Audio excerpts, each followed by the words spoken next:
All right, I'm going to give Alex a couple of moments to join us here. He's running slightly behind. Nicholas, I invited you up because you had your hand up early, and while we're waiting for Alex, we can get your thoughts in. I don't know what you have to discuss at the moment, but go for it. I don't know. That's a good question. Happy Sunday, everyone. Uh-oh, you just jumped the gun. Is that the case? I jumped the gun. You jumped the gun. You had nothing that you particularly wanted to say. You just wanted. Not right now. Oh, okay. We'll stick around for like the half, and we're gonna do a midterm discussion. Okay. Sounds good. Inviting Alex on up. We got a long list to go through today. Lots of goofy stuff happened. Alex, I sent you the co-host invite. You can come on up.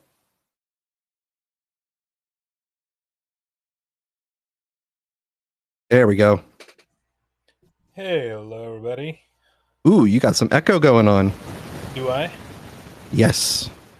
Now, Google just had that quantum breakthrough and is claiming that that's proof of the multiverse. So perhaps it's just several of you from the multiverse authorized for co-host at the same time. But oh, I can't falsify that now, can I?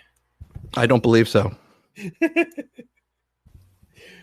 By the way, I think that was I wouldn't say rare, but unusual Mark Andreessen L on that one, I think.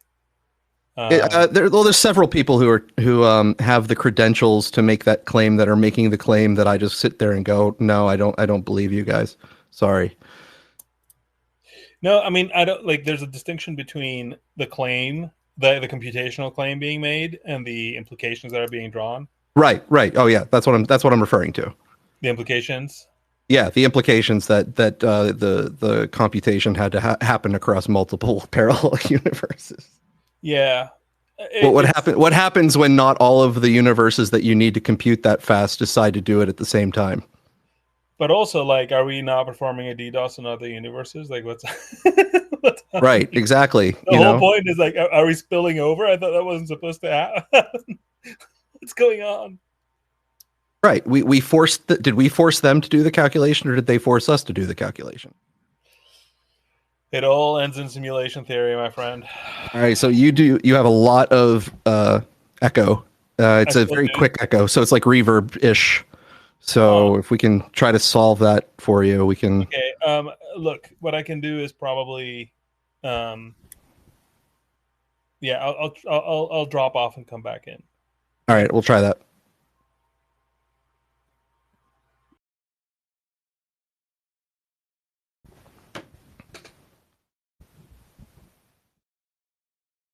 So, Nicholas, while we wait for Alex to drop back on, now, do you believe that we computed across the multiverse with Google's That quantum stuff computer? just annoys the hell out of me. I don't. Well, it's like people need to find better ways to use their time. It just sounds kind of insane. And there's all these things that I don't know. They're unprovable, and like if they are true, then it's not relevant. And like, why does anyone even bother talking? You know.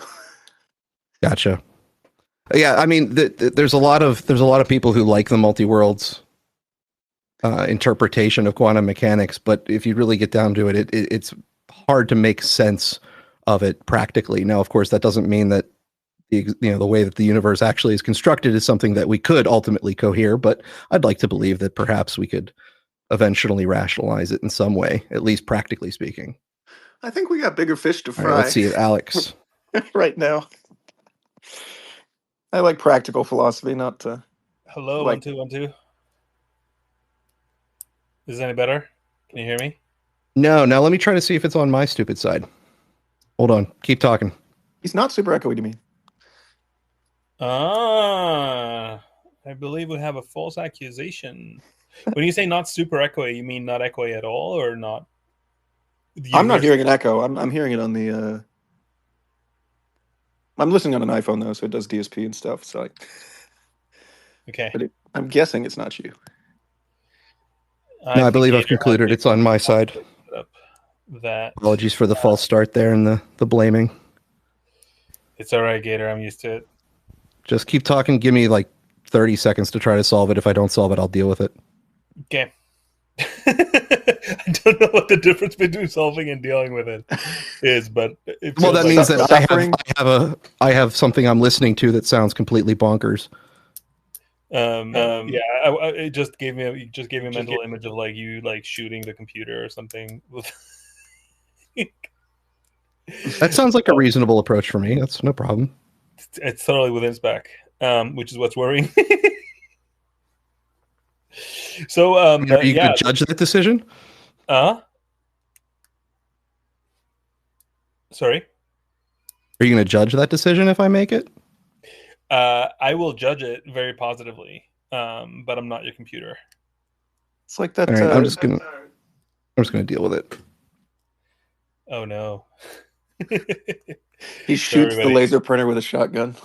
Oh yeah, something's gonna get nixed. All right, no big deal. All right, we got a lot to talk about this week, and to start off, we are actually going to get into the drones. Actually, no, let's do the Chinese hack first. Chinese hack. I got that actually queued up first. So, as the current word stands, the Chinese have infiltrated our telecom systems and have been gathering information between the spectrum of just the metadata of who calls who. Somewhere there's the accusation that they have broken encryption or stolen backdoors that we put in the encryption to get things that are on Signal and WhatsApp and other communications that are supposed to be encrypted, and that they are listening to phone calls and getting open air text messages as well. Now, there is not agreement across that spectrum as to how extensive the breach goes or whether or not they were using government put in backdoors, particularly for the encrypted matters. So we're going to go through some of the clips of what we have from sources. First, we're going to go, Alex, with the clip you sent me from some former CIA analyst named Larry Johnson. Yeah, and so just for you, by the way, I am playing these at 1.2 times speed. Thank you. Can I set it up just a little bit? Yeah, absolutely. So usually I tend to treat former CIA analyst as a three-word joke, but Johnson has been out of the system for a while, and as you know, I listen to his commentary frequently, and he doesn't strike me as a regime shill. So I trust him a little bit more than your average quote unquote ex-CIA analyst. But he does still tend to have the occasional sources, which is what makes him interesting. And the other thing is that, I mean, he's, I don't know, late 60s, probably. So, he probably fudges some of the technical detail. But the reason I found this particular clip interesting is that I do trust his firsthand account of, people he knows having had certain things happen. So, you'll see what I'm talking about if you hear the clip. And this was the first person I heard talking about this before it made the New York Times. So, put all of these things together when you're listening to this. I think it'll help interpret it better. And frankly, I'm not even sure Trump's sure what he's going to do, because the number of crises that are on his plate, and the one I mentioned, sent to you last night, about the fact that the Chinese have completely compromised U.S. encryption of all classified communications.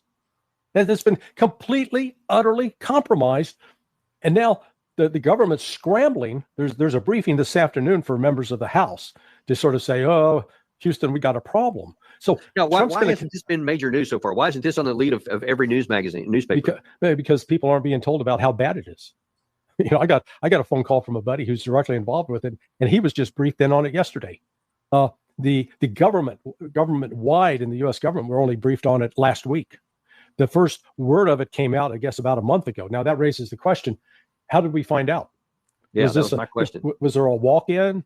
Was there an intercepted communication? Was there, what was the intelligence that we got that let us know that the Chinese were reading? They've been reading everything. People need to understand. On the government issue cell phones, there's a secure app. You hit this app, it's like Signal or Telegram, and every communication on there they thought was completely secure. So you could deal with all your top secret stuff on that. It's been compromised since at least 2022. That's shocking. Yeah.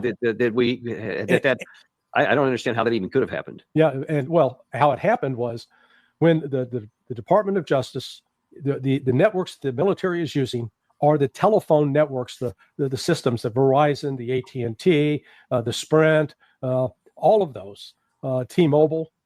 And so they use these commercial networks. But on using those commercial networks, they've included an app, a secure app. At least they thought it was secure, but DOJ insisted that there be a backdoor because they didn't want any of these networks to be used for communications that the FBI couldn't monitor.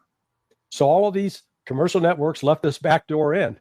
Well, the Chinese found the backdoor, and they've been in it. So we did it to ourselves. This is the ultimate self-inflicted wound.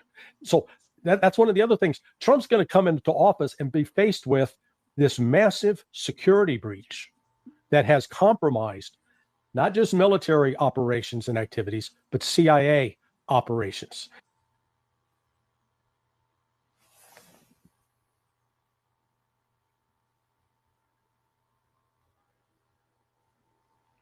You there, Gator? Yep, sorry. I'm screwing up left and right today. So in my research backwards on this story to find out, when the general news started talking about it, we have things actually going back towards at least November 22nd that this story was being discussed in the national news. Uh-huh. And it's not generally agreed, despite what he said, that encrypted communications on particular apps were also they had access to those through some backdoor. Heard precisely what he said, and I don't know if it matters precisely what he said because he garbled some of the technical detail almost certainly. But what he said it was haphazard.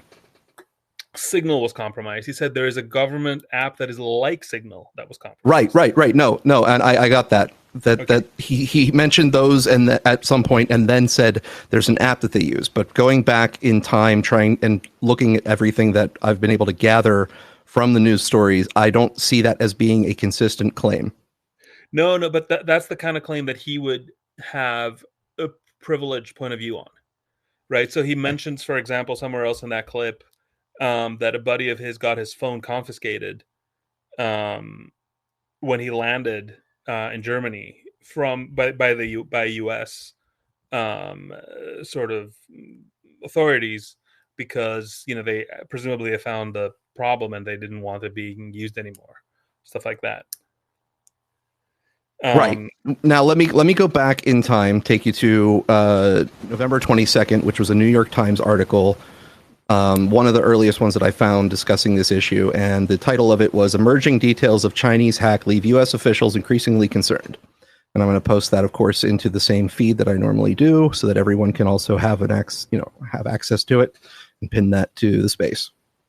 So I have bullet points here, and one in particular that strikes me as one of those things that are included in news stories that sounds bizarre and it is almost useless without extra information. But so the bullet points I have from the article are: they have learned that the Chinese hackers got a nearly complete list of phone numbers the Justice Department monitors in its lawful intercept system, which places wiretaps on people suspected of committing crimes or spying, usually after a warrant is issued.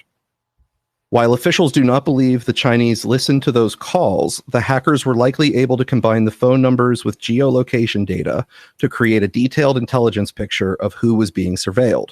So right off the bat, in one of the common themes I'm reading in all of at least the news stories is that primarily the operation was for them to use to try to determine which of their assets were compromised.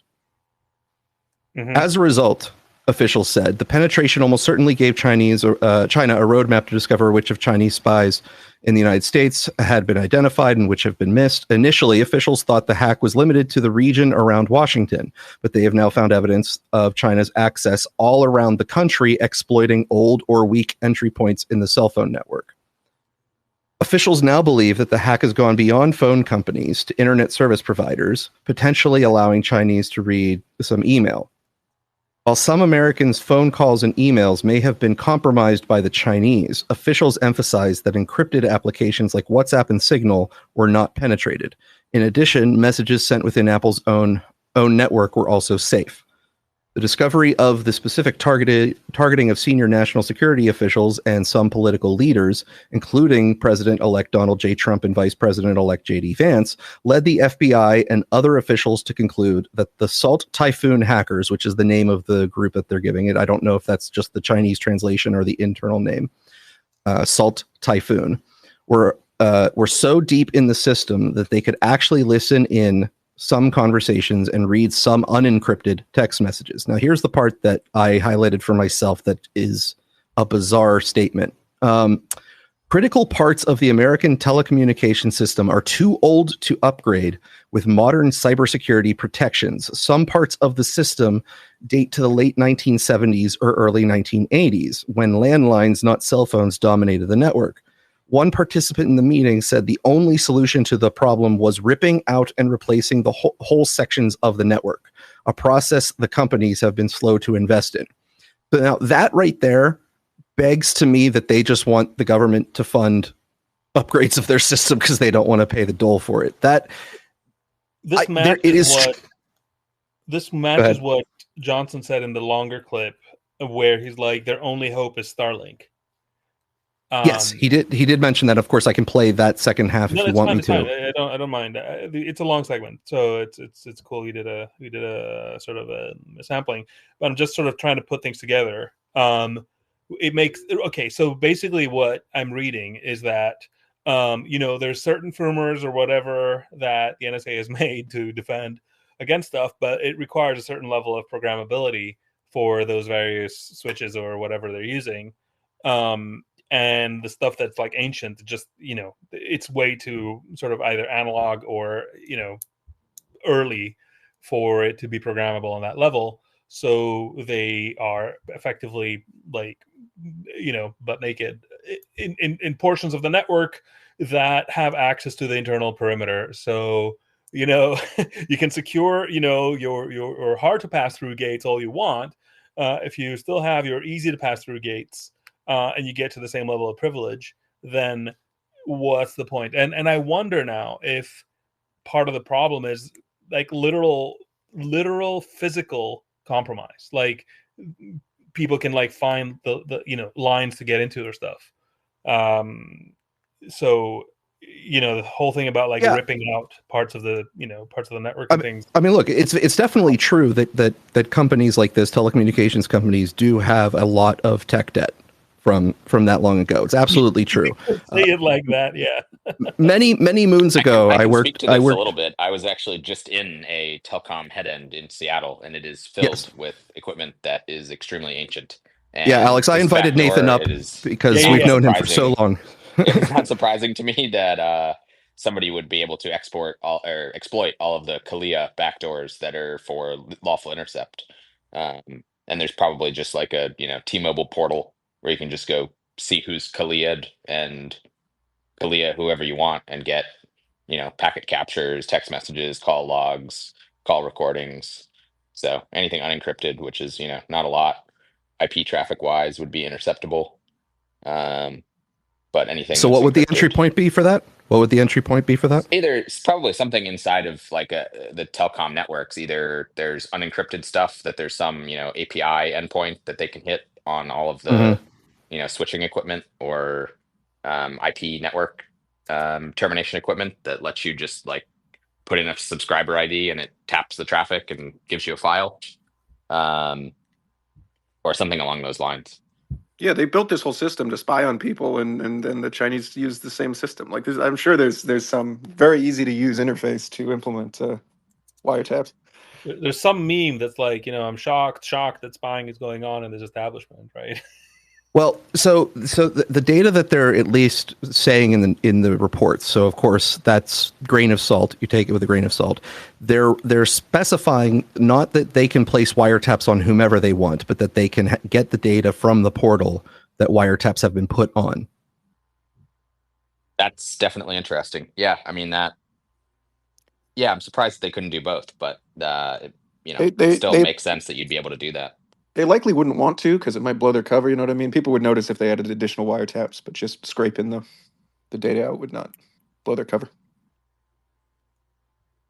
Yeah, well, so the part that is believable is that of course there is tech debt, and as Alex laughed and said that's being generous, but no, many moons ago I worked for one of the larger cable companies, and the back end that managed pretty much their entire infrastructure was an AS400 system. AS400 mainframes are fairly antiquated. Of course, they're updated to keep in pace with modern communication technology. They have IP configurations and such, but they are, of course, not capable of performing a lot of the things that the providers wish them to perform, because programming for them becomes an antiquated scenario as well. They don't, designing applications, the robust applications that we rely on in the modern economy is not able to be done with a large stack of developers coding for an AS400. So they do wind up having. Dang, did we both work for the same giant cable company that had an AS400? Very possible.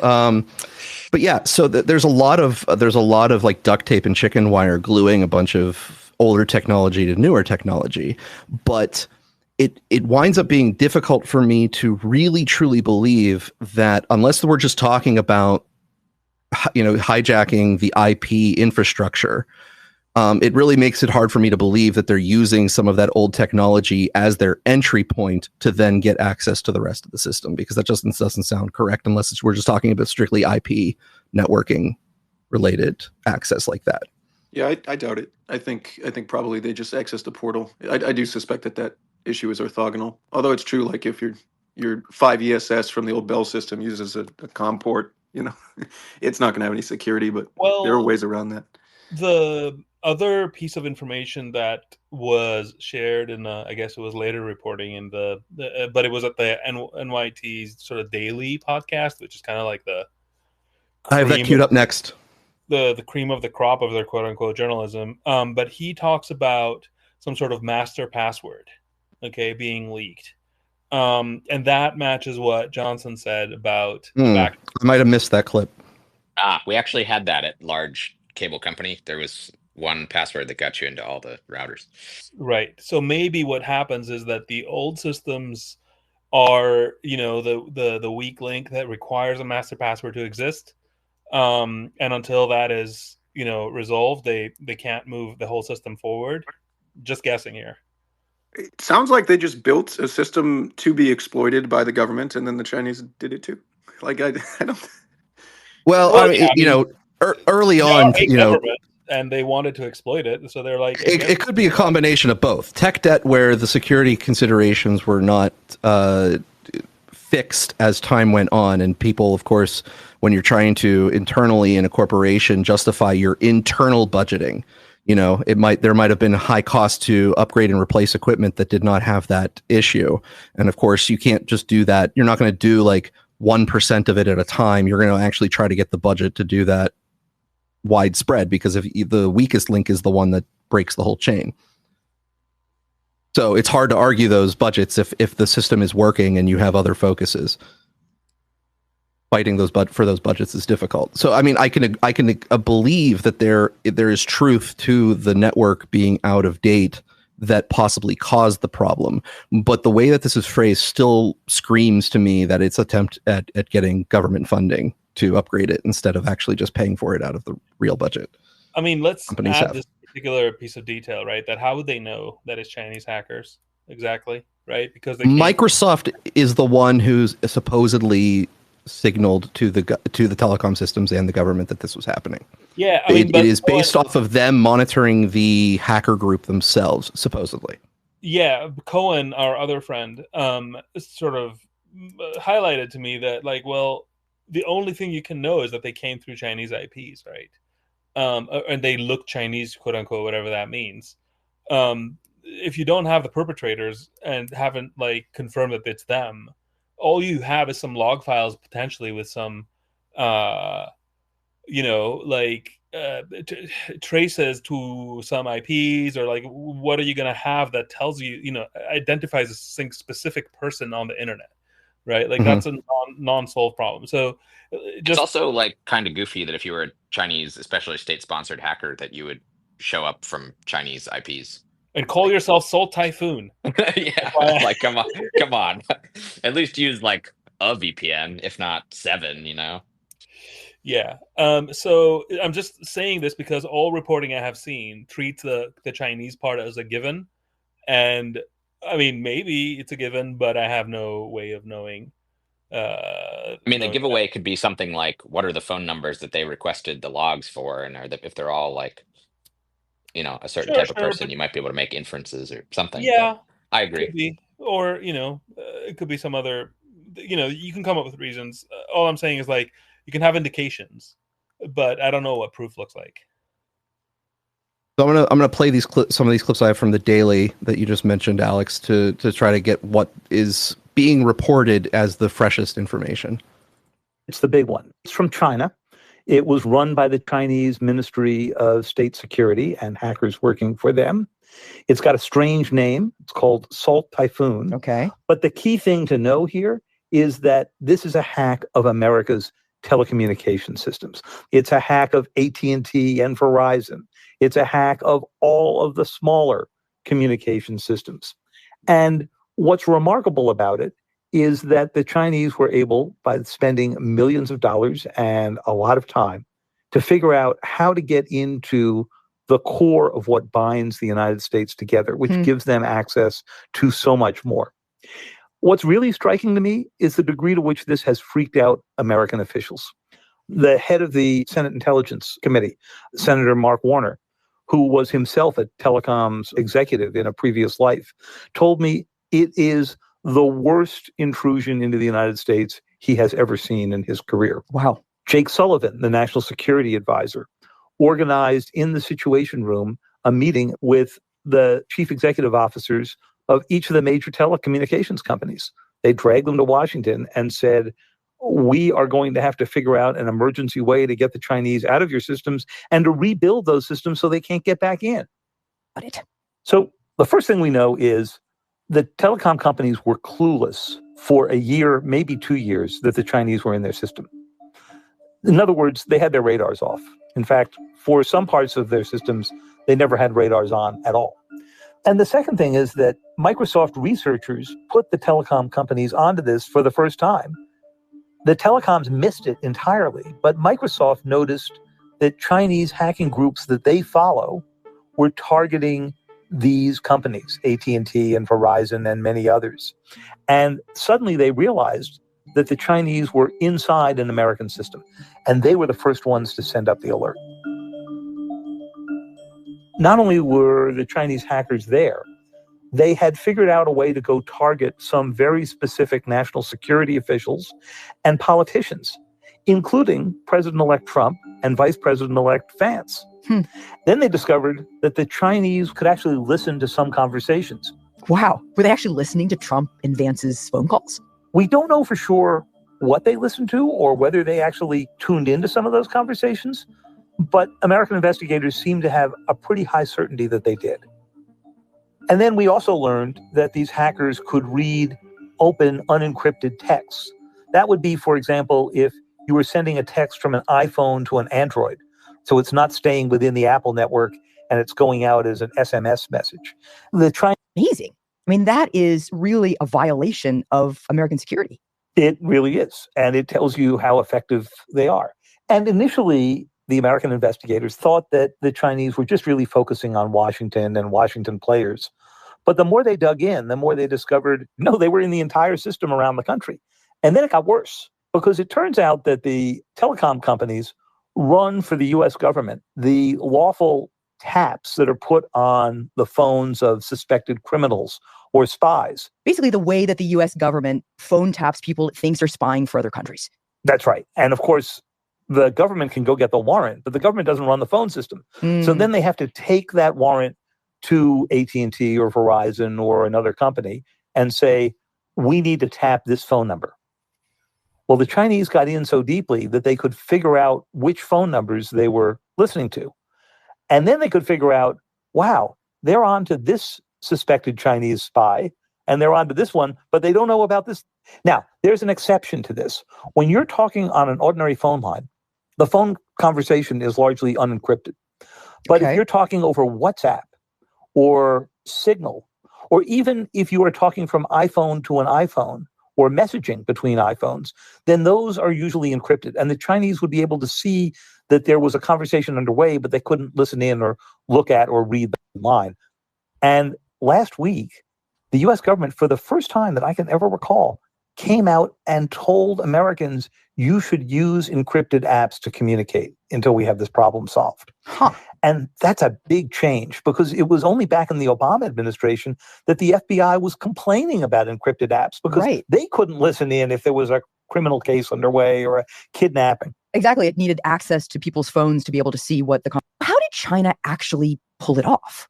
The best I can discern from telecom executives and other experts is they took advantage of the fact that our phone systems are actually the amalgam of really new, sleek digital equipment and really old, creaky equipment that's been sitting around for 40 years. Okay, so how does that make it vulnerable? Because these old systems have been embedded in the telecom system for the longest time, from an age that goes back before hacking. And so there's almost no way to build modern protections into them, because these systems were built so long ago, it was before anybody had protections in mind. All right, so that's what the New York Times is saying. It's roughly, it seems like the conclusion that I drew from the reporting on the 22nd merged with Larry Johnson's is what they're running with as the primary story. Something that occurred to me as this was playing is, do you know how much 2FA goes over SMS? Yeah, a lot, which is when Musk brought out, I mean, those are vulnerable to SIM card hacks, right? That's where someone can spoof someone else's cell phone ID, basically, what it's recognized on the actual telecom network, and therefore redirect the text messages from the actual intended recipient to a spoofed phone. That actually, Matt Walsh was a victim of that a year or two ago. That allowed someone to break into his Twitter account. When Elon Musk bought Twitter, he actually began to nudge people towards using authenticator apps instead of SMS two-factor authentication. Well, that was a different story, which is fascinating on its own. I think the that situation was one where they disabled 2FA for certain telecoms, because I think the implication was that those telecoms were creating fake users and triggering fake 2FA challenges in order to get paid for the SMS. Yeah, wild. Nice. Okay.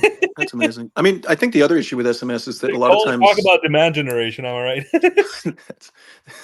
the other issue with SMS is if it goes over the air, all the GSM protocols are like long broken, and so the even if you're on LTE, I believe the actual ramp up to get to an LTE signal oftentimes still goes through these lower protocols during the negotiation phase. I'm not sure if that's still true, but it has been a lot of time. So you could just detect it and decrypt it over the air if someone was Anyway, in your cell.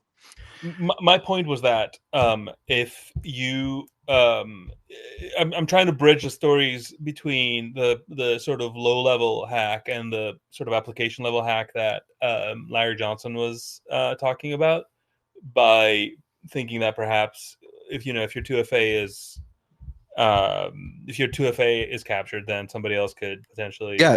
If it's kind of ironic, they're complaining that the network itself, internals of the network, doesn't have a lot of 2FA built into it for authorized personnel accessing some intra-network location. But if they have sources that they're monitoring, so if they're even monitoring U.S. assets and not their own assets, and they're able to get intercept SMSs, they could possibly be able to determine the login criteria for something very sensitive if they're coming over SMS. Yeah. So it's just, I guess, like the long story short, I've not run or worked in a large company with decades of history. I've only run a company that had like 10 years of history, and I remember one time sitting down and sort of drawing up the security periphery that we had, right, and that I was technically legally liable for because I was a CEO, and I was like, we're fucked. Like, there's just like, and this was a very well curated system that we had built. The team that built it was still there, everybody was around, and we just made a bunch of decisions over time that were like mostly coherent, and it was still pretty much impossible to secure without just like deep. When I say secure, by the way, I mean secure to the degree that I would feel comfortable it's secure, not Sure. like we didn't get compromised as far as I know while I was running the company, but like just looking at the the scope and width and breadth and depth of things that well, there's always a balance. There's always a balance, and every system that winds up being connected to another system creates another potential source of vulnerability. Where once you have access to that, like even hypothetically storing passwords inside of your environment variables just for the user, right? That can be exploited if you get the wrong, if you get the particular target's actual username and password through some sort of social engineering thing. So when you attempt to secure a system from hypothetical attackers, you have to look at your entire attack surface, right? And that can be extremely wide, and if you not only have to look at your entire attack surface, you have to analyze all of the internal components once you assume that a particular surface has been penetrated, because you don't want it to go any further than a particular length. You want it to be stopped before it has the ability to hop anywhere it wants to on the intranet. Then you have a balance of how much time do you spend attempting to identify all possible vulnerabilities, how many different items are installed on all of the systems that you have that are possibly, proprietary code that perhaps don't even have updated security notices to even consider. The degree to which the battle space, the battleground is tilted towards the attacker is absurd. Absolutely ridiculous. Like it's very, like, I hear these people talking about like, oh, we need to rebuild your system, and we're gonna bring some government contractors to rebuild your system, and it's like, sure, man, yeah, okay, and then you're gonna have newer CVEs active rather than older ones. Okay, great. You lose a lot of hair working infosec. You get very gray very quickly. Yeah, I don't. It's just I don't know. I ran a very large network, like of hundreds of thousands, close to 1 million devices spread all over the world, and I was shocked how little we were attacked. Let me put it this way, because knowing what I knew, it it was very, very hard for us to do a good job, which I think we did, but even a good job is not enough. I think to bet your life on the security of a platform. Yeah, that type of stuff can keep you up at night, particularly if you are also yourself a decent hacker. All you can think of is how you can get away with, how you could possibly penetrate your own system, which is good. But then you're spending more time and more processing power of your own brain trying to think of what you haven't thought of yet. Well, no, because you've thought of enough that you know it's over. And all I could think of is like, holy shit, I'm legally liable for this personally. Yeah. You know what? I'd honestly rather that my telecom have a 5ESS and an AS400, because nobody knows how the fuck they work anymore. So a lot harder to hack than a 3-year-old version of OpenSSL. Have you tried to ask an LLM to write code for those? Have I what? Have you tried to ask an LLM to write code for those? No, I haven't. Well, now, we have few frontiers. Anyway, some of the good news is that some of the people they were quoting in these stories, they're saying, oh, it's the worst hack they've ever seen, the worst hack in history, or something like that. But the good news is that everyone says that for every hack, and people are already forgetting the SolarWinds hack of 2020, which was affected not only the government but also many major corporations who were using SolarWinds as part of their network management system, their inventory tracking and network management system. So, the most secure election in history also had the largest hack in history back in 2020.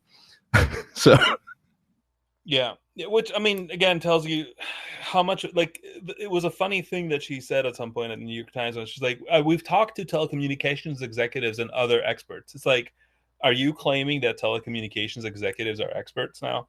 Like, yeah, they're very much not. They are very much not. Right. So, like a lot of this, what I'm trying to say is like a lot of this is messaging and massaging and psyops and defensive messaging and like ass covering and, deflection and yada, yada, yada, yada. So I guess the best we can get at is what is the story as it is being transmitted, because to a technical mind, what they're saying doesn't actually even add up.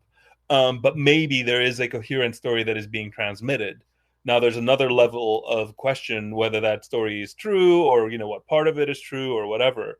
But like even decoding, what the official party line is about the story is hard, because these people don't, they don't have the technical capabilities to even know what they're talking about. To continue down this route, right? Let's say that the U.S. government gets in bed with the telecom companies to try to rebuild their infrastructure. The reason I bring up the SolarWinds hack, not only was it large, it was a different type of attack vector. So I'm going to read more recent re-summary of the SolarWinds events from TechTarget. Just some excerpts here to remind people of what that actually was.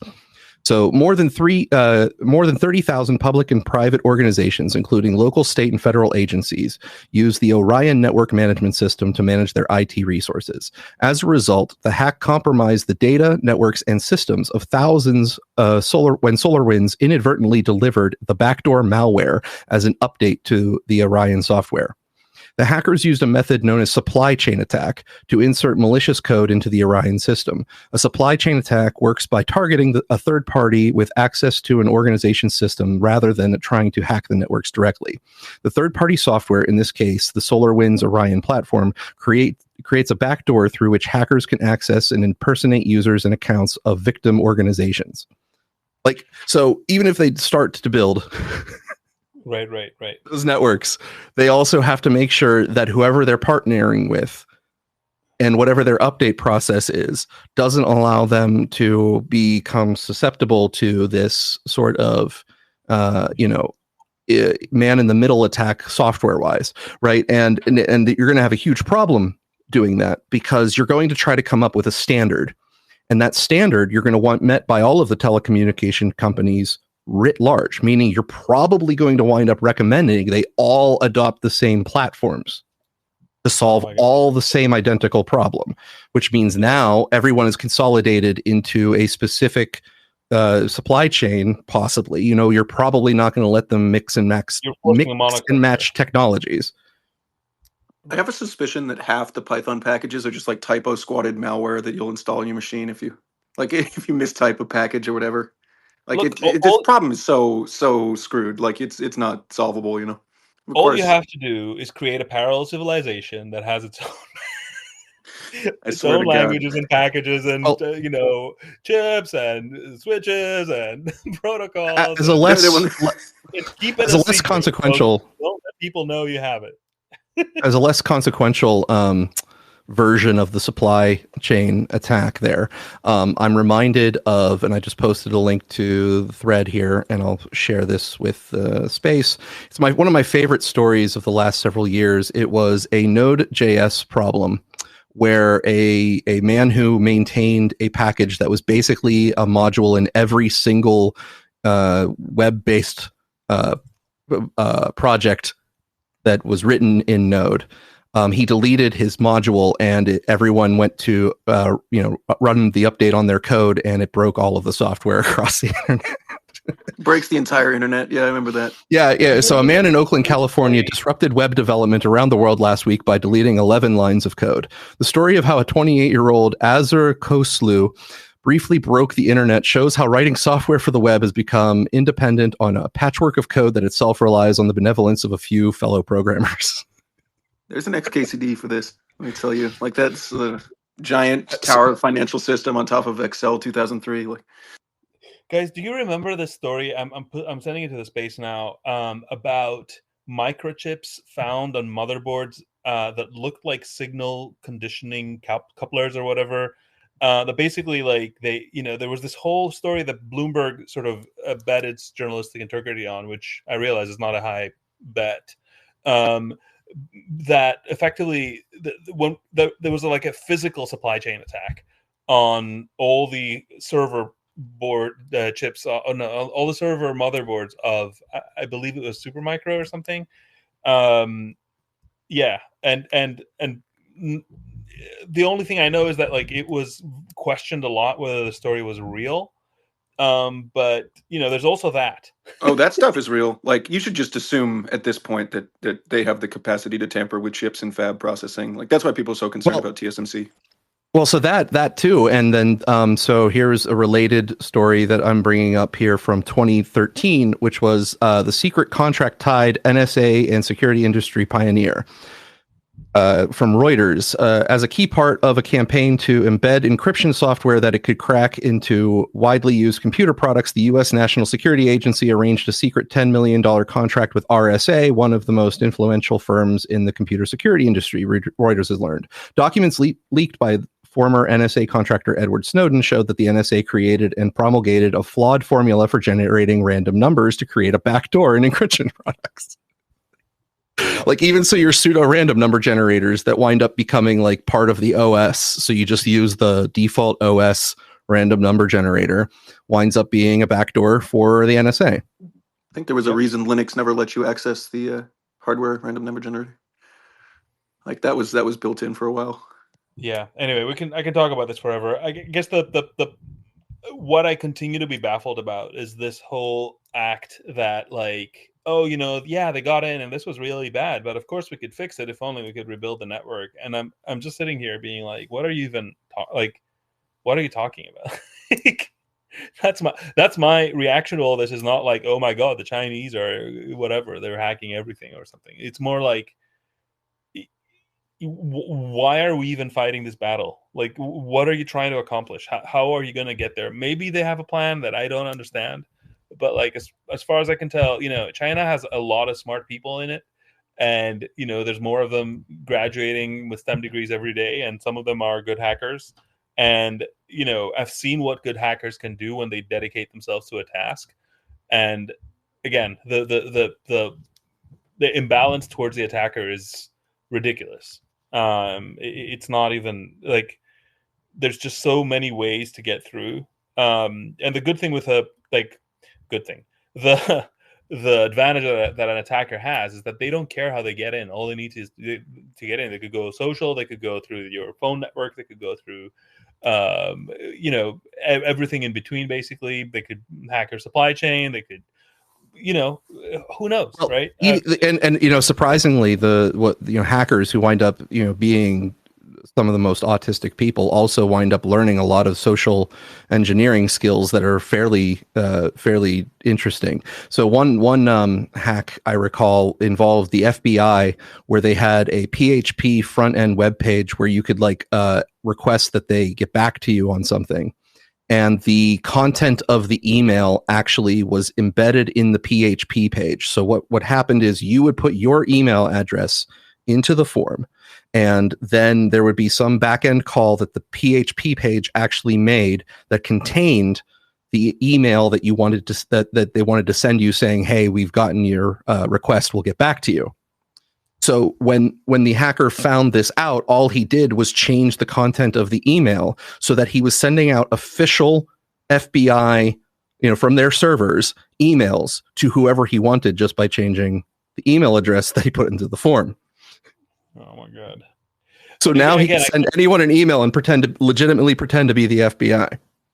Like we at Balena, we did things like, extract the master password of the Raspberry Pi chips from the chips, right? We did things like get devices to communicate information through a Wi-Fi network they could not log into by selectively interfering with specific packages that authenticated devices were trying to exchange. Like it's just like I just need you to understand, it is the physical world is merciless and infinitely complex, and all of this just sounds like castles in the sand to me. I don't know what else to say. And again, we did not put a lot of resources to it. Like, this is the work of one incredible hacker who was my co-founder, who spent a couple of weeks on each problem. Like, I don't know what to tell you. Yeah. So now some of that obviously is just a never-ending web of whack-a-mole. But now when we pivot into physical security and open questions, as we move on to the drone story, we find a mix of, they're not drones, they're planes or helicopters. They are drones, but we're not concerned about them. They are drones, but they are sweeping to make sure that no dirty bombs have been exploded. So let's get into some of what the drones are and are not. We're going to start first with a Wall Street Journal clip. All right, this is going right over us right now. Is it a bird? Is it a plane? A drone? Welcome to the New Jersey suburbs, where big, mysterious flying machines appear over our heads at night. All we know is they weren't all there before. They're loud. It is just nuts. They've been going in different directions. What are these aircraft? It continues to be a mystery. State and federal officials are investigating and say they don't pose a credible threat. But you're telling me we don't know what the hell these drones are in New Jersey are? Is that correct? That's right. It's crazy. I mean, that's crazy. That's madness that we don't know what these drones are. And then this from a Pentagon spokeswoman. At this time, we have no evidence that these activities are coming from a foreign entity or the work of an adversary. So no, we don't know what they are. But I do know a bit about them after spotting them, talking to residents and experts. What is that? Yes, some of the videos show aircraft that look like planes. And some of them definitely are regular planes. But experts who have seen the reported drone footage categorize it into two buckets: quadcopters and fixed-winged aircraft. I didn't see one of the quadcopters, but Melissa Peterson in Chatham believes she did. In her footage, this object goes back and forth in the sky. Experts I showed it to said it did look like a drone. I've spoken to residents in a number of towns up and down the state, and many report seeing similar low-flying objects. What I saw did not look like that, but it did appear to be flying lower than a regular plane. There we go. That is low. That's just hovering over something. And there was a lot of activity in the air, far more than usual, and I didn't see a lot of that reported on flight tracking apps with FAA data. At a New Jersey briefing on Wednesday, officials said the drones fly for 6 to 7 hours at night. They believe they're coming in from over the water. These are apparently very, as I understand it, very sophisticated. The minute you get eyes on them, they go dark. With all the attention in the state, many have taken to social media to report drone sightings. For the past few nights, my Ring app has been full of alerts, though many do seem to be plane sightings. The White House on Thursday implied as much. We have no evidence at this time that the reported drone sightings pose a national security or a public safety threat. We have not been able to, and neither have state or local law enforcement authorities, corroborate any of the reported visual sightings. To the contrary, upon review of available imagery, it appears that many of the reported sightings are actually manned aircraft that are being operated lawfully. Still, mystery drone sightings have been seen across the country, including over Langley Air Force Base on Virginia's shoreline in December 2023. People have a right to know, where are these drones coming from? And what's the origin of all these drones? What's all this activity? People have seen it. The state police have seen them. These are not made up. People are not just making up what they're seeing. Now, listen, some of these things could be confused if it's late at night with manned aircraft, right? I don't believe all of these are necessarily drones, but there are certainly drones out there. What happened?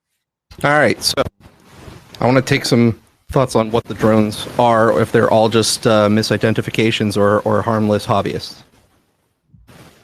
Should I get a big old quadcopter and just like fly it around every night, like with weird blinking lights on it over there? Stir some panic. Alex, what's your... I think what makes it weird for me is that the government, quote unquote, some parts of the government are acknowledging that there is something, and it is, that they have confirmed what it is, or that it exists, and that they don't know what it is. And the most incredible part, they don't have a definitive reason to believe it is a threat, and so they're saying people shouldn't panic. Like, isn't the fact that something is flying close to Langley, Virginia, or whatever, and you claim to not know what it is enough of a reason to freak out? Like, this weird thing of you should only be afraid when we have a definitive reason to tell you to be afraid. It's like, it just blows my mind, basically. Larger, if I'm not mistaken, now I'm not a drone hobbyist, so my knowledge may be circumstantial and poor, but small drones don't require any license because they're not capable of really going very high or doing much. But an actual professional drone that can get into shared airspace does require a license of some degree to register with the FAA, does it not? I believe so, but honestly, it doesn't really matter. There's some sort of operator's license. Tell me that they will allow, what they call SUV-sized drones to fly close to military assets, not know what it is, and not shoot it down. That is true. Well, so it's above 250 grams needs to be registered. Below 250 grams doesn't need to be registered. And then there's some stipulations around what actually needs some kind of special license. And when the drones are capable of certain things or approach a certain size, do they not have some sort of responder? So, yeah, some sort of identification system? They are supposed to have the assume transponder. That they must, but I don't know for certain. My friend's drone has an ADSB, I think, transponder in it. I think they're supposed to. I have absolutely no problem believing that, that people who are observing these things with their lack of, sophisticated knowledge are misidentifying things. You see a lot of flying stuff and you can't identify. You go, I can't identify that. That's weird. Someone tell me what that is. And then when you get a poor answer or someone waves you away, you are left without a resolution. So I could totally buy that. These are just misidentifications, but the number of local politicians who are kind of getting angry at the federal government doesn't mean that they are something to worry about, but it does mean that the federal government's response on identifying and telling people what these are is lackluster. So here's Jeff Van Drew, a representative from New Jersey, who had a particularly interesting hypothesis as to what they are from communications he claims he got from people in the military. In focus now, Republican Congressman Jeff Van Drew of New Jersey, member of the House Judiciary Committee on the Hill right now. How do you address this at this point? Well, here's the real deal, Harris. I'm also on the transportation committee, on the aviation subcommittee, and I've gotten to know people. And from very high sources, very qualified sources, very responsible sources, I'm going to tell you the real deal. Iran launched a mothership probably about a month ago that contains these drones. That mothership is off, I'm going to tell you the deal. It's off the east coast of the United States of America. They've launched drones, is everything that we can see or hear. And again, these are from high sources. I don't say this lightly. Now, we know there was a probability it could have been our own government. We know it's not our own government because they would have let us know. It could have been some really glorified hobbyist or hobbyists that were doing something unbelievable. They don't have the technology. But let's pretend that's possible. The third possibility was somebody, an adversarial country, doing this. Know that Iran made a deal with China to purchase drones, motherships, and technology in order to go forward. The sources I have are good. They can't reveal who they are because they are speaking to me in confidentiality. These drones should be shot down. Whether it was some crazy hobbyist that we can't imagine or whether it is Iran, and I think it very possibly could be, they should be shot down. We are not getting the full deal, and the military is on alert with this. Look, you've given us some pretty dire information just here, and I want to make sure that our viewers are digesting this. Iran has the capability to pull up along our eastern seaboard and launch drones the size of an SUV into the skies of several states, particularly New Jersey, where we know the incoming president has a large home, also in the same county or nearby where some of these drones in New Jersey have been seen. That capability exists. It's possible some of those drones are here. So I have two questions. How are they fueling them? They have to land somewhere. Drones don't fly forever. Why don't they close down the airspace? Yes, it's inconvenient. Yes, it's the holidays. Shut it down. But if you start shooting things and you don't know how they're fueled, that's going to be mass explosions. This isn't like one spy balloon. Congressman, this is serious. We've got to bring them down, and we've got to find a way to bring them down. I don't know exactly where they're landing. Obviously, I have some information. And again, this isn't just Jeff Van Drew. Oh, let's get on Harris. No. Well, that's rather like that borders between batshit insane and rather concerning. Which side it lands on, I'm not sure. I don't. The Heaven's Gate cult might be, right, but off by a couple decades if this is some sort of mothership that they missed. Yeah, I don't know. Like the whole setup. So the military. Let's observe the logic of the gentleman. The military is on high alert. Okay, so it is watching these things, right? And then he's like, "Well, we know it's not the government because they tell us." They would tell us. Oh yeah, right. Right. Okay. Cool. I guess. Thanks, Landrew. And I don't know, man. He just threw like a number of things in there that were like, anyway, and I think this was the one that was like out there enough that the Pentagon went out of their way to like specifically disconfirm. I believe that there's no mothership from like Iran or something. The mothership, which might lend credibility the way our information space is, but I'm just saying. Is there no radar or anything? Like, do people not have radar somewhere? Like, no, the U.S. government is not tracking on every part of the electromagnetic spectrum anywhere. This is not. Like off on the coast of New Jersey, we do have like Joint Base McGuire Dix Lakehurst with like air traffic control and radar and stuff. And like I feel like if there's a bunch of SUV-sized drones popping up on radar, like we'd see a little more activity on the military front. But don't fishing boats have radar? Like there's a lot of radar. Like people would notice, right? Drones flying like over the ocean. I don't know. Maybe well, space age radar cross section reduced stealth drones, but I don't know. My question would be what does the mothership? What's its capabilities? So is this some sort of like when you call it a mothership in the context of these drones? I don't think you're talking about something in the sea. It sounds like you're talking about some sort of aerial location where these drones then go to land and refuel or something. Like, well, he said it's off the East Coast, so it could actually be a ship. So he decided to call it a mothership as opposed to a landing ship. This is like a sci-fi movie term. I don't know. It's odd. What were it was he on a mushroom ship or something? Who knows? It was like a birthing person ship. Okay? A birthing ship. Yes. So John Kirby goes on Fox News and gets a little bit of a contentious back and forth with his sort of dismissal of what these are. Do you know and you can't say? Can you tell me that?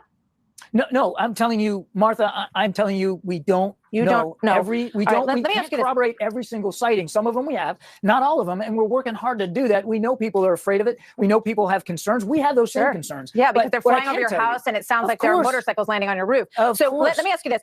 One, person who watched this online said they think it's a Pterodynamics Transwing Drone XP4, which is being developed by the U.S. Navy as a recon and logistics drone capable of picking up and dropping off packages between land and moving ships in high seas and winds. They're suggesting it's an American company. We asked the company. They said we can't speculate on the origin of the drones that are flying over New Jersey. So is that an avenue that has been inspected? Is this a private company that is practicing something? And wouldn't they have to clear something with somebody to have this kind of activity? It could very well be, as I said, these could be commercially developed drones of some kind. Why not just take one down and figure out what's going on? Well, the idea of taking something down, again, you want to worry about public safety. First of all, we don't have enough conclusions to take that kind of a policy action. But let's just assume for a minute, Martha, that we did. I mean, you're not going to want to shoot something down where it could hit somebody's house or hurt somebody. Well, the Coast Guard says that there are 30 of them following one of their ships in the ocean. So would that work? I mean, again, we have to develop the policy options based on what we know we're dealing with here, and we just don't know enough to make those to take those kinds of actions. But my goodness, we're going to do everything we can to find out, and we're going to share as much as we can. I understand it's frustrating for folks. Yeah. It's frustrating for us. We want to know as well. What does President Biden say about it? He also has tasked the team to look into this and to be energetic in doing it, to try to get answers. He saw some of these images yesterday. He has talked to his team, including his top leaders, including at the Defense Department. Have you called in like AI experts or said like, why don't we ask Elon Musk what he thinks, or brought in outside experts? We're working really hard right now inside in the interagency, and certainly supporting the FBI and DHS as they investigate this. And if we need to have additional conversations with people outside the lifelines, we certainly will do that. But I want to make sure I don't get ahead of the investigators and what they're doing. It just seems weird. I mean, people, they're low. They fly fairly low. Some of these, I think is amazing that the White House has no idea what's going on. I think that makes people feel really unsettled. So there was something that he kind of was asked offhand about the Coast Guard claiming that they're seeing these and have concerns as well. So I was able to pull some testimony, not directly from the Coast Guard, but someone sort of relaying what the Coast Guard has supposedly reported. The commanding officer from the Coast Guard, who said that one of their 47-foot motor lifeboats was followed by between 12 and 30 of these drones as they went through the water, followed right behind them. And I said, what's the rules of engagement? I mean, you do it if you're fighting against a narco trafficker or something. And they said, we don't know, we don't have any. So I did reach out to the commanding officer at the Joint Base, which is also in my district, and talked to him. Had a very good conversation. Colonel Anthony Smith, Joint Base Fort Dix McGuire, the 87th Air Wing, Air Base Wing today. And I said, I know you have the capability. You've put out press releases to identify and bring down drones. Why can't you deploy them at least to the ocean? Bring one of these down, find out who's doing it. They have the capability. So we don't have the authority, only within the parameters of our base. Well, there's a national interest here. Our jets fly over the ocean all the time for trading, so that perimeter is larger. So I did write Secretary Lloyd Austin asking that capability that may be sitting in a closet somewhere. I know they use it all the time, but bring it out. And I'm not saying you got to share it with the sheriffs. It'd be nice. Just do it yourself. So if the Coast Guard is seeing these and reporting that they're being followed by them, it obviously could be completely a circumstance of the left hand not talking to the right hand inside the government, which is why I laugh whenever that representative from New Jersey says that the government would tell us that they were launching drones. The government most of the time doesn't know what it's doing, like internally as a whole. There's activities going on all the time that are like so steeped in secrecy that nobody else knows about them. So if the Coast Guard is part of the U.S. government and saying they're concerned about these items that are following them, and there is still no official answer from let's say the prime executive, and they're telling the public that they're basically just hallucinating that these are actual drone items or non-identified aerial vehicles that should not be in the airspace. I don't think that we're getting any like truly coherent set of explanations for what these devices are, because again, I'm more than willing to believe that they're just misidentified. But if the Coast Guard is also not part of this understanding, in my mind, I feel like these might be the new upgraded narco subs. They're like your mail order delivery for like bricks of cocaine from the Colombian cartels or something. It's got to be something like that. We should have that level of technology at some point. And they're making sure that they're following all FAA regulations with the lights and everything. And I mean, I don't know. I just find it hard to believe that this is actually like that Kirby's being like truthful in that. Yeah, they're there, and yeah, we're concerned, but you shouldn't be worried. We're just concerned. The Pentagon that you pay like trillions a year or whatever it is that budget is. Yeah, we're not sure. I just find it hard to believe that that's the truth. Now it might be, which is like the bad scenario, to be clear. But I'm trying to be optimistic, and in this case, being optimistic means that I have to believe that they do know what it is.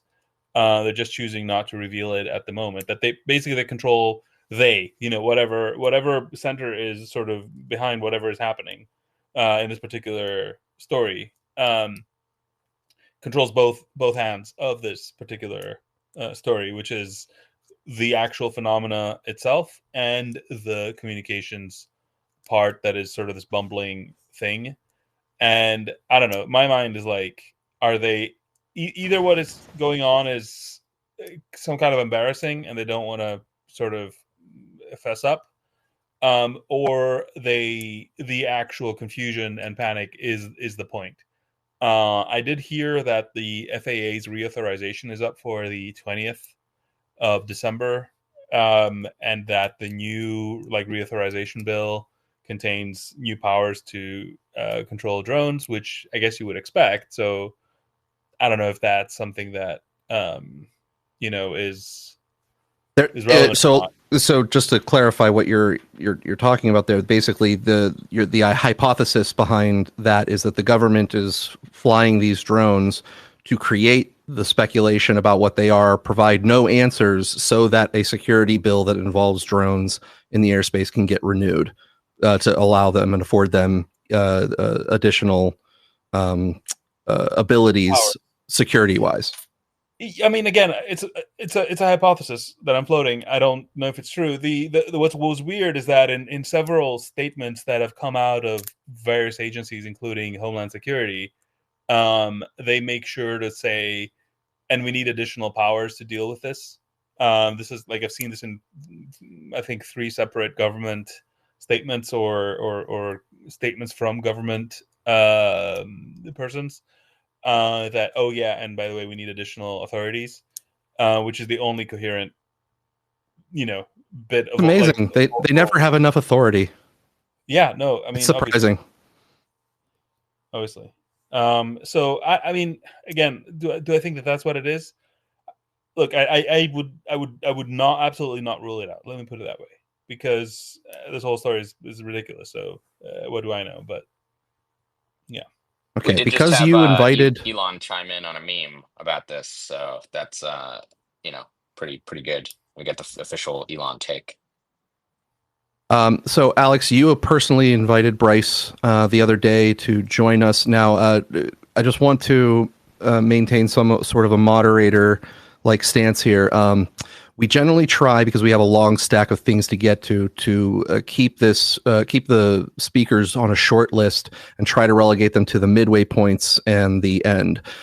We've let a couple speakers up here in the meantime. So as we continue, let's try to not take too long on comments if we have any. We don't want this to go 5 hours just because everyone needs a chance to speak. We try to maintain some coherency. I invited Bryce over specifically because of that, to be like a co-host, I guess, on the particular clip on the and that's in the stack. Yeah. Okay, cool. Hey, Bryce. Oh, hey, can you hear me? Yes. Sorry. I don't need to. I can just hang out. I'm actually in. You can hang out, I'm in no Central problem. Jersey, though. By the way, I did want to point out that the whole drone thing does remind me of kind of I don't know if you know the comedian Mitch Hedberg. Do you remember that guy? If you don't, you should Mhm. look him up. He had a joke about how koala bears, if you had like a koala bear infestation, it would be like the cutest infestation of all time. I think the drone, if you think of a drone infestation, it's a little bit better than, a pandemic.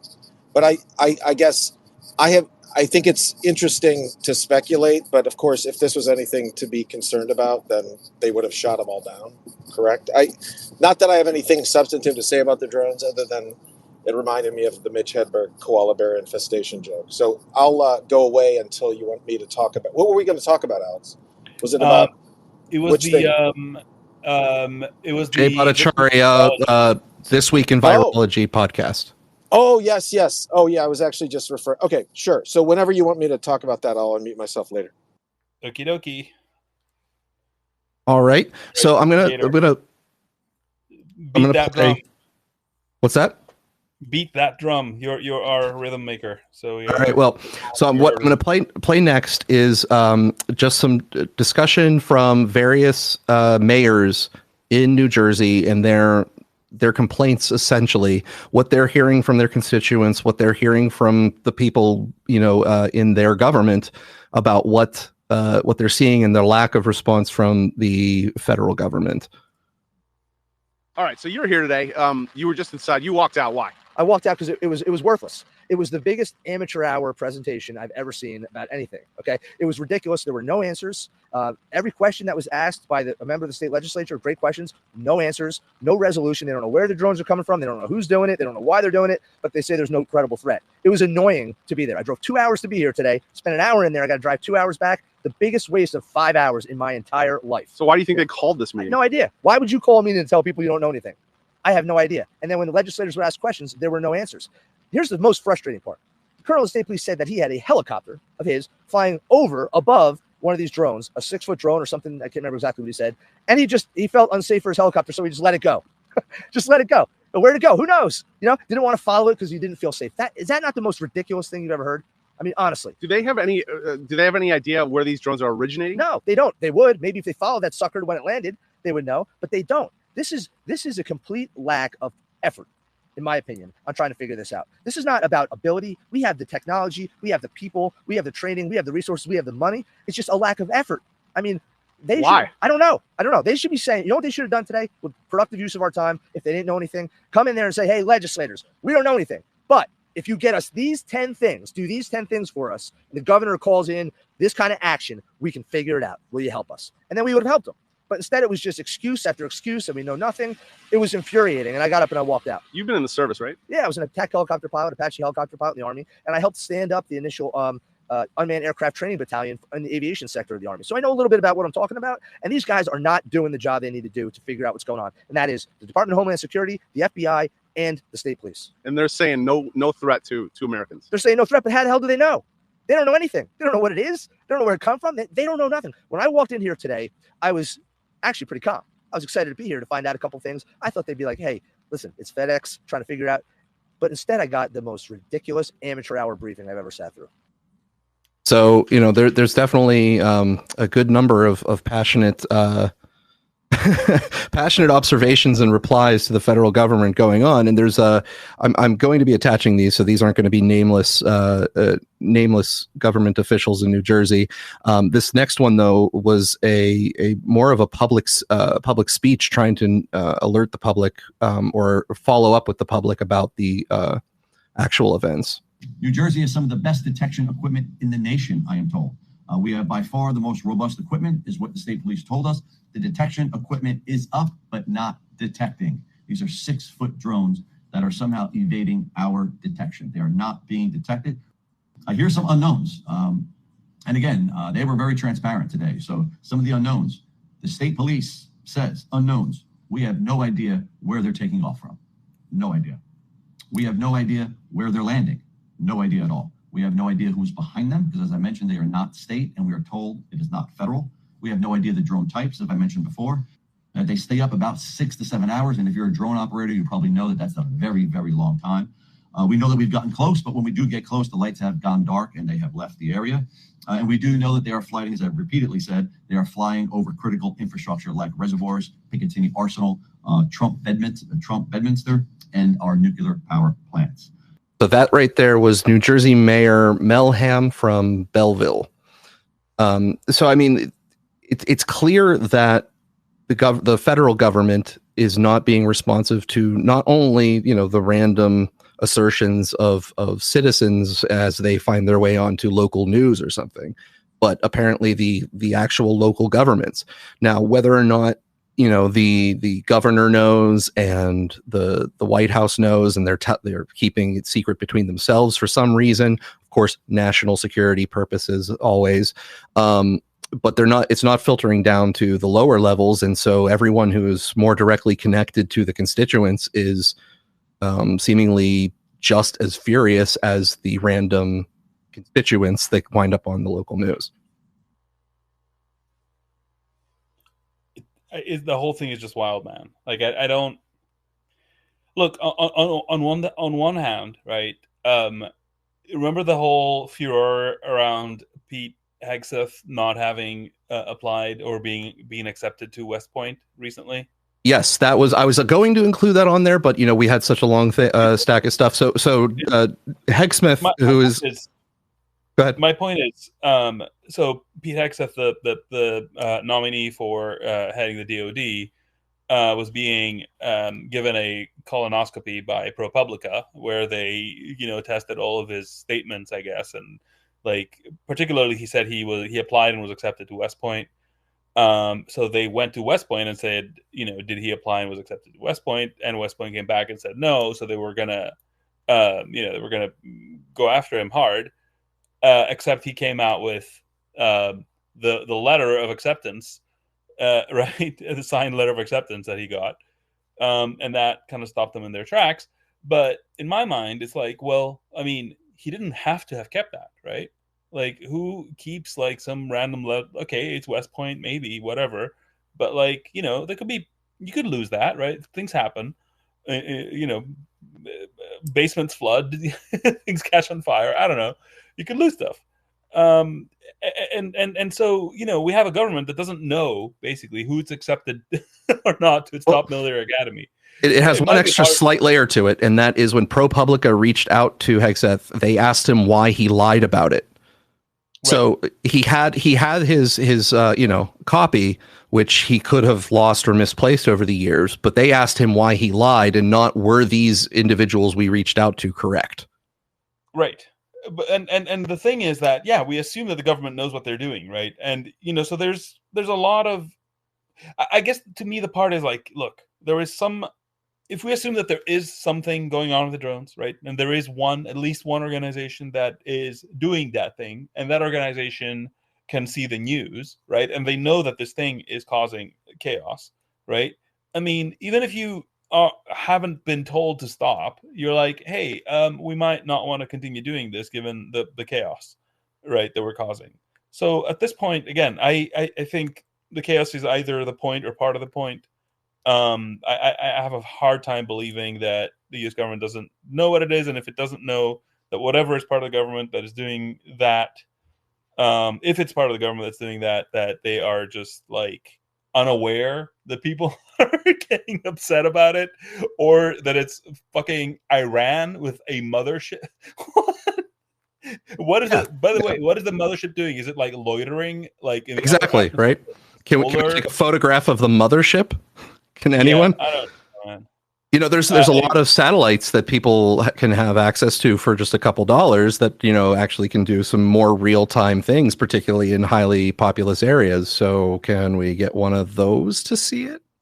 Oh, well, maybe if we had more satellites, we need you to prove that new thing. Now, I did just share to the space. There is Andrew McCarthy on X or Twitter here who does a lot of sky viewing. So he actually takes really high resolution photos of some of the things you can spot in the open night sky. So if Mars is visible or Jupiter or something like that. And he actually had an opinion on one of the videos that went viral where he basically identified it as being Venus just out of focus, because the out of focus Venus clips were particularly trippy, where it looked almost, if you were to describe the image, it looked like some sort of solid object in a force field orb glowing, that got a lot of traction. So that's one of those situations where I can absolutely believe that people who are looking at things both on video, online, and perhaps even trying to use the viewfinders on their phones or in their cameras, misidentifying what they're seeing simply due to visual artifacts. That still doesn't remove the government's responsibility to actually try to manage the situation and tell people what the hell's going on. Yeah, look, you'll notice, like, I haven't mentioned one piece of, like, a crowdsourced evidence here, right? I'm only commenting on what the government or government officials or whatever are saying, or, like large media organizations are saying or whatever. Because, yeah, of course, there's going to be a lot of hallucination and mass hysteria, and, like, somebody puts up a drone to find the drones, and other people see the drone and think it's a drone, and, like, of course. To me, the point isn't that. It's so basically, I've seen some videos attempting to debunk this whole thing, and they're like, oh, look, this was a planet, and that was an airplane, and that was a small drone, and yeah, I get it, right? There's a lot of noise out there. Yeah, but the problem isn't the noise. The problem is, like, are we saying this, like, trained helicopter pilot lawmaker is, like, confused about Venus? Like, well, so I think the biggest problem is, and then Bryce, say what you speak up after I say this. So I think the biggest problem, particularly from the communication standpoint, from the federal government, their communication outward is, we've looked at everything you guys have told us to look at or has been sent to us, has crossed our paths, and everything so far seems innocent. Not, here is a meticulous way that we actually can monitor the skies. Here is how we identify what is flying out there at any given time to make sure, in a general standpoint, that the skies are secure. Because if we are going to allow the federal government to take on the prime responsibility of national security in the way that they have taken on that responsibility, let's with the actual myriad of departments that they have that are supposed to keep the homeland secure, including the one that is eponymously named. Go ahead. Yeah, no, go ahead. Oh, so if they're going to say that they are primarily responsible for all of this, and they're saying that they only take what people ask them about on viral videos and can identify those, and they have absolutely no mechanism of ensuring that the airspace is secure in a real, repeatable way. Even if we identify what these items are, that doesn't give any of the constituents or the people of New Jersey reassurance that the skies are being monitored in a way where threats could be identified quickly.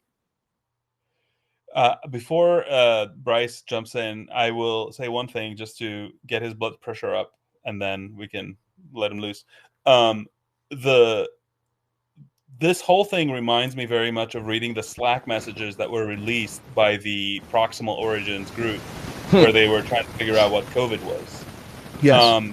They were talking about all the kinds of things that they were able to, like, dig up from, like, their own research, and from what the internet was saying, and from what was published by the Chinese and whatever.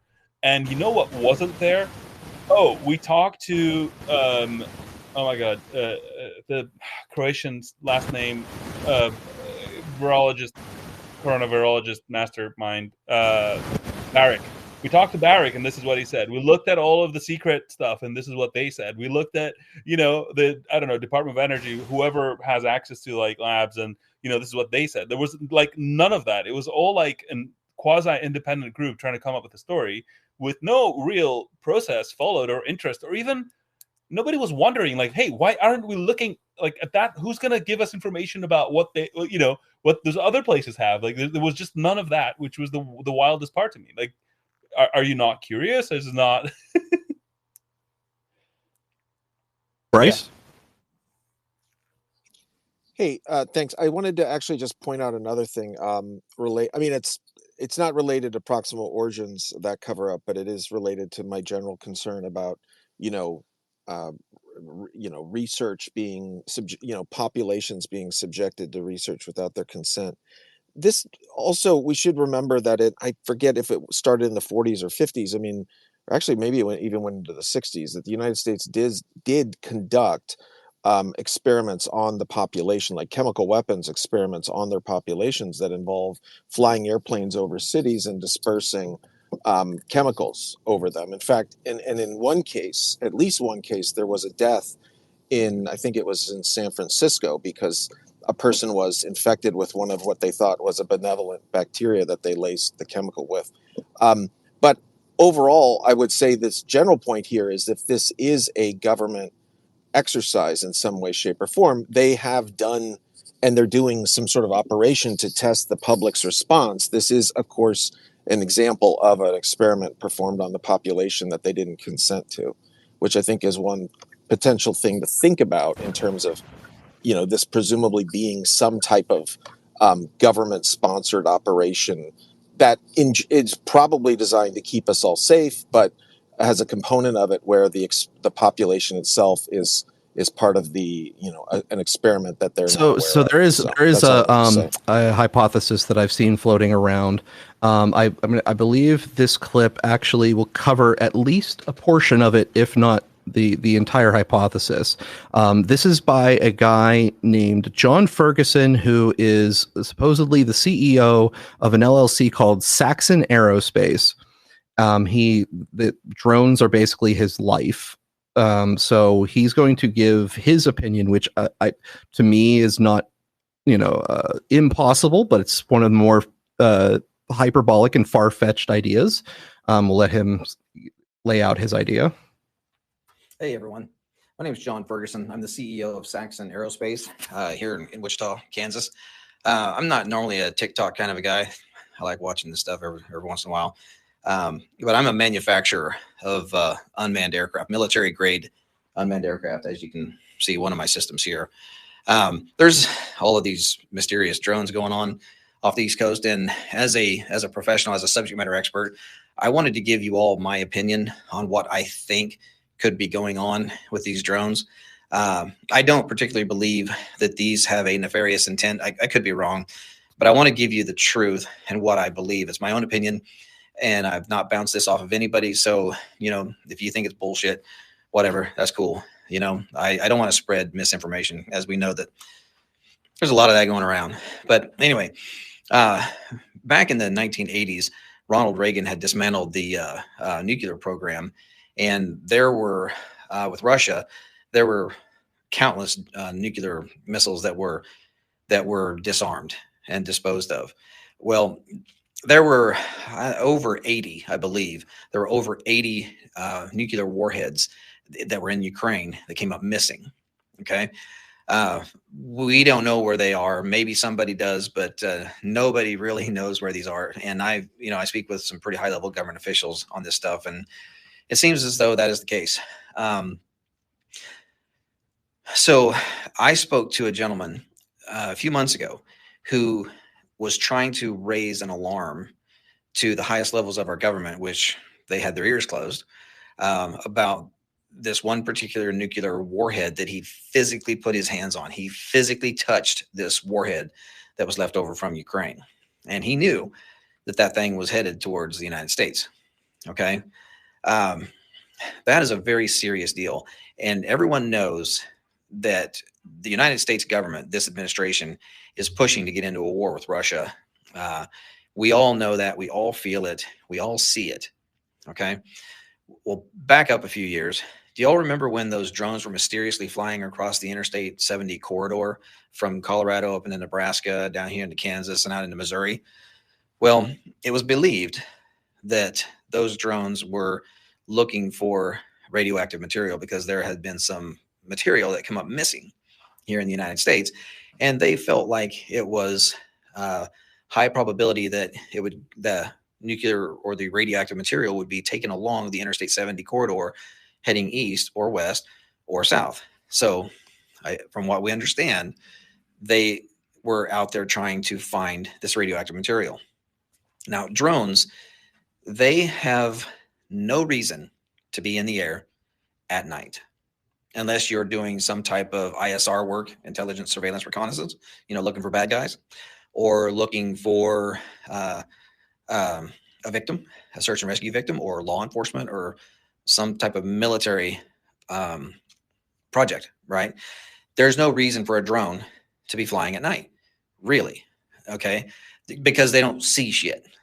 So, unless you have thermal optics, drones really don't see stuff. You need to do mapping during the day. If you're going to do farming stuff, mostly do it during the day. The only reason why you would ever fly an aircraft, an unmanned aircraft at night, is if you're looking for something, whether it be a person or trying to smell gas. We have methane gas detection systems that can detect gas leaks in pipelines. You really wouldn't use thermal optics for trying to find gas leaks, just simply because the only way you're actually going to find a gas leak with thermal optics is if the gas leak is aggressive enough that it has a difference in temperature. Because thermal imaging, it creates a digital image based off the temperature variance. So whatever is different in temperature, it creates an image. Gas, usually gas leaks so slow that it goes quickly into ambient, before you can even see it. So we have special sensors that can detect gas leaks. We also have special sensors that can detect radioactive material. So with this gentleman that I had spoken with, who was trying to raise the alarm to try to get somebody in the government to say, hey, we need to work together to go try to find this nuclear warhead, none of that ever happened. They knew that warhead was on its way to the United States. That's all that ever came of it. Nothing ever happened. This government did not do anything at all to help this gentleman raise the alarm and raise awareness that there is a very deadly weapon on its way to the United States. It's out there. Nobody knows where it's at now. It left Europe. Now it's gone. So my guess, my own guess, is that these drones are not nefarious in intent. If they are, they are, but I doubt it. But if they are drones, the only reason why they would be flying and flying that low is because they're trying to smell something on the ground. That's it. There's no other reason for a drone to be flying in the air. All right. So that's part. There's a version of that is similar, but not exactly identical to what he's laying out there. He seems to believe that they're actually attempting to scan for nuclear signatures to try to find nuclear material.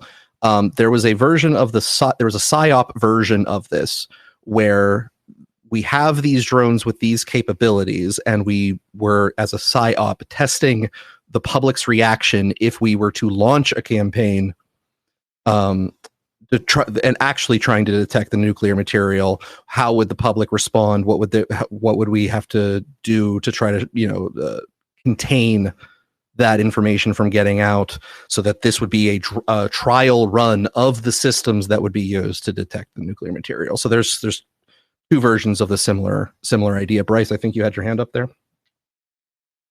No, I didn't have my hand up. I just okay. No. Sorry. Alex, now he also mentioned that we have a misplaced nuke, and I hate when you misplace a nuke. It's always the last place you look, which is often between the couch cushions, but I don't know if that's going to be the case here. Alex, did we lose you? All right. Nathan, Nicholas, do you have any thoughts on this speaker's ideas? It sounds wild. I think what Alex... I guess it's theoretically Oh, plausible. I'm here. I don't know. Seems kind of crazy to me. That's kind of where I feel too. It's like plausible, but also border on that's a little bit too hyperbolic. Hey, can you hear me? Yep. Okay, cool. Yeah. So, sorry, I was chasing up a thread about Schumer came out and said, I don't know what's going on with the drones, but I'm pushing this new legislation to control the drones. Which, Schumer is the type of guy who's connected, both officially and unofficially, with a lot of people. So yeah, if he's suggesting that the solution is legislation, I'm counting that as extra points in my column. Yeah, I just so happen to have this legislation on the ready to solve this exact problem. That's pretty serendipitous. I'll be honest, Alex, I think that hypothesis of yours sounds far more plausible than any of the other things. Legislation? Like drone control legislation? If I mean, it's sad, right? It's not like what you want from your government to be like willy-nilly running psyops to get a bill passed, but I don't know. I'm open to better interpretations. Well, we lost Bryce, and I was actually just going to move on to the topic in question that you brought him on for. Hopefully he'll join again so we can move on to it. But I actually can pull an audible there. So, I mean, in general, that's like the most I've been able to gather for this week on the drones. Bryce, I'm going to invite you back up to speak if you're willing here. Okay, good. We lost him, but we got him back. We got him back, everybody. I put Schumer's tweet on the space if anybody wants to see it and can make any sense. It says, I'm pushing for answer amid these drone sightings. I'm calling for Sec Mayorkas to deploy special drone detection tech across NY and NJ, and I'm working to pass a bill in the Senate to give local law enforcement more tools for drone detection. Sure you are. Anyway. Has he recently purchased shares of a drone detection company? You know, I don't know what to tell you.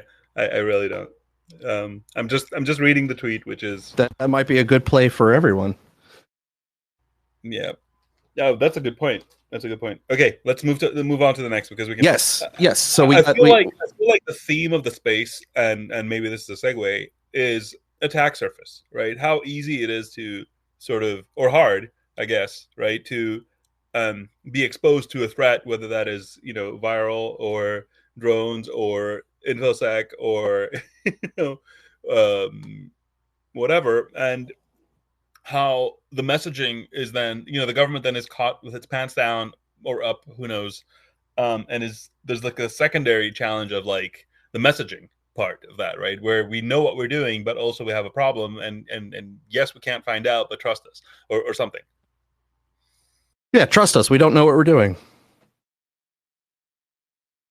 Okay, so Bryce and Alex wanted to have a discussion about a podcast or a clip from a podcast this week in virology, discussing the incoming health National Health Institute Director Jay Bhattacharya. Okay, a few news items, mostly having to do with more health and science related nominations. Mostly having to do with making me sad right before this episode. This just bothers me so much, really. After 45 years in science, to see it, that people want to break it, basically. I just don't get it. These are, anyway, first one, the new NIH director. This is an important position. Jay Bhattacharya. Oh my gosh, there's an article in Science you can go read. The science article is very good. Yeah.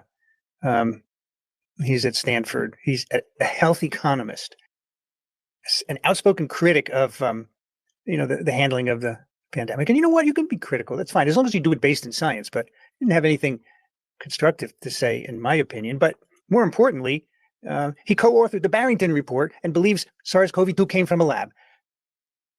How can you be the NIH director and have done? I mean, we talked about the Barrington Report at the beginning of the pandemic. It's horrible. Yeah, if anyone doesn't remember the Barrington Report, it was the one that was like, let's let it rip and infect everyone right away. Yep. Among other things. As I read the science article, the thing that it just struck me as most disturbing was the support for the lab leak idea. Crazy. With no scientific basis or evidence, plenty of evidence for a natural origin, and he refuses. That, and in fact, in this article, they say he emerged as a pundit on X, and that's the thing. The pundits were not telling the right stuff. He's advised Florida to drop masking in schools. Oh my gosh. Yeah. What else did they say here? Oh, my former student here. I have to read her quote. Angie Rasmussen always has pithy quotes. Yeah, she came down pretty hard on this. She wrote, he's a self-interested extremist who gives cover to anti-vaxxers and will destroy NIH. Angela Rasmussen, a virologist at the University of Saskatchewan. Yeah. She was a PhD student with you? She was. I'm glad that I didn't evoke her ire in any way, at least not that I know of. She's not shy at speaking out. What did they say? And he said he was one of the people who said herd immunity would end the pandemic. You can be wrong. That's it. But someone here says, Keith Yamamoto, who I have a lot of respect for, right? Biochemist at UCSF. He has contributed to erosion of trust in science by attacking experts. That's one of the most disturbing things. Okay, you can disagree with the science. Okay, if you've got good analytically based arguments, but well, you got to be decent. You have to be considerate. You don't attack people, right? And that's what he did. Okay, so that's NIH director. Well, the one thing that it says in here that Dr. Bhattacharya espouses is taking more risks with grant funding. So maybe there were a few positive comments in this article. But does that mean was one of them. Risking things like unproven non-antivirals like bleach? That's an interesting spin on that. But one of the things I saw was that in encouraging funding of young and new investigators, okay, as a part of that sort of risk-taking thing. I'm all for that. That's that would be good. I don't know who's going to get confirmed or not, but he has to work with RFK Jr., who's going to be the head of HHS, who wants to cut 600 NIH employees on January 20th, right away. And I'm sure he's not done any kind of study to see why. He just picked a number. And posted some of their contact information on social media. He did? Really? He picked 600 specific people. Well, so he and Musk have both singled out people that they want to cut and have posted. I don't believe that he's gone through 600 people. It's too much work.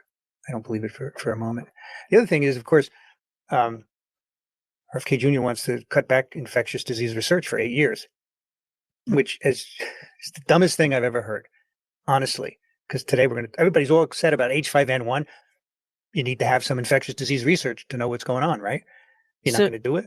I think I heard that the reason he picked 8 years was this was when he was still running for president, and he was assuming that he would serve 2 terms. Right. He's still saying it, though. He wants to cut infectious disease research and focus on chronic diseases, okay? Because people are too obese in the U.S. They have diabetes, blah, this and that, and he's going to solve it. Good luck. In the meantime, we're going to have rip-roaring infections. And this is what gets me very sad, that people are talking about it. And half the U.S. doesn't seem to care. I don't get it. Well, the trainee's coming to talk to me, walk into my office and say, well, I'm good, but I'm also sad because I read the news. And so it's definitely not doing anything to help us with the problems that we have in filling the needs and the bringing in new creative people. I think it will make them have less incentive to be scientists. Sure. Mm-hmm. I mean, you have a wonderful science establishment in the U.S. and you want to break it. I don't get it. Just to be contrary. Okay, the next one. This one, I reach out to Amy, the FDA director, Martin Makary of Hopkins.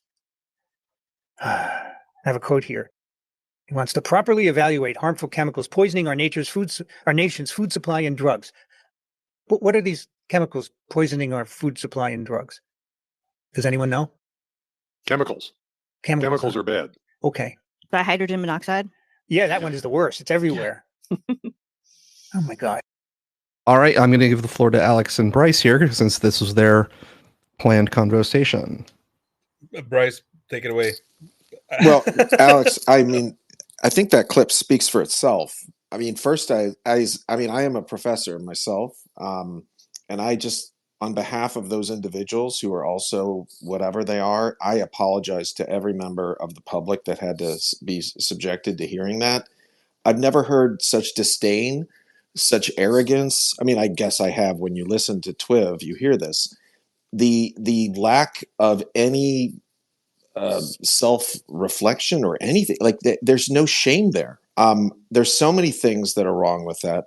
The one that I found most egregious was the 1.5 minute segment where he begins by reading a quote from his former student, Angela Rasmussen, that is a visceral attack on Jay, then pivots to a quote from Keith Yamamoto that accuses Jay of attacking scientists. Of course, we don't know what attacks he's referring to.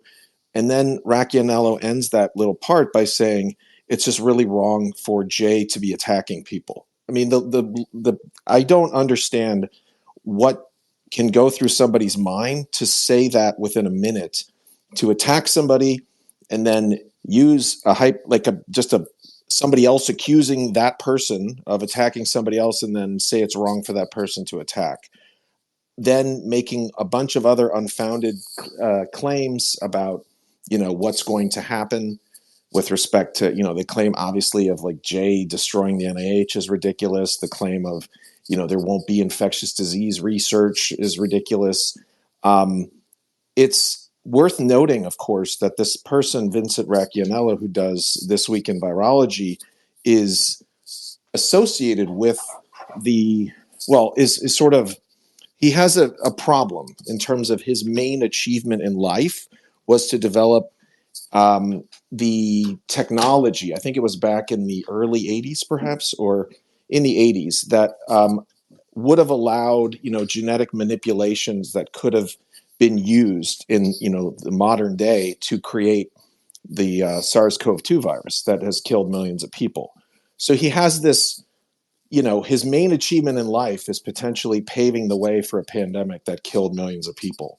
And if you understand that sort of intellectual framework from which he's coming from, it might make sense when you hear the way he speaks about, the lab leak being so ridiculous and, blah, blah, blah. Of course, the fact that he is the person who mentored Angela Rasmussen, who's been one of the more really horrifically behaved individuals in this COVID origin space, also kind of should, raise some questions about, what really is going on there.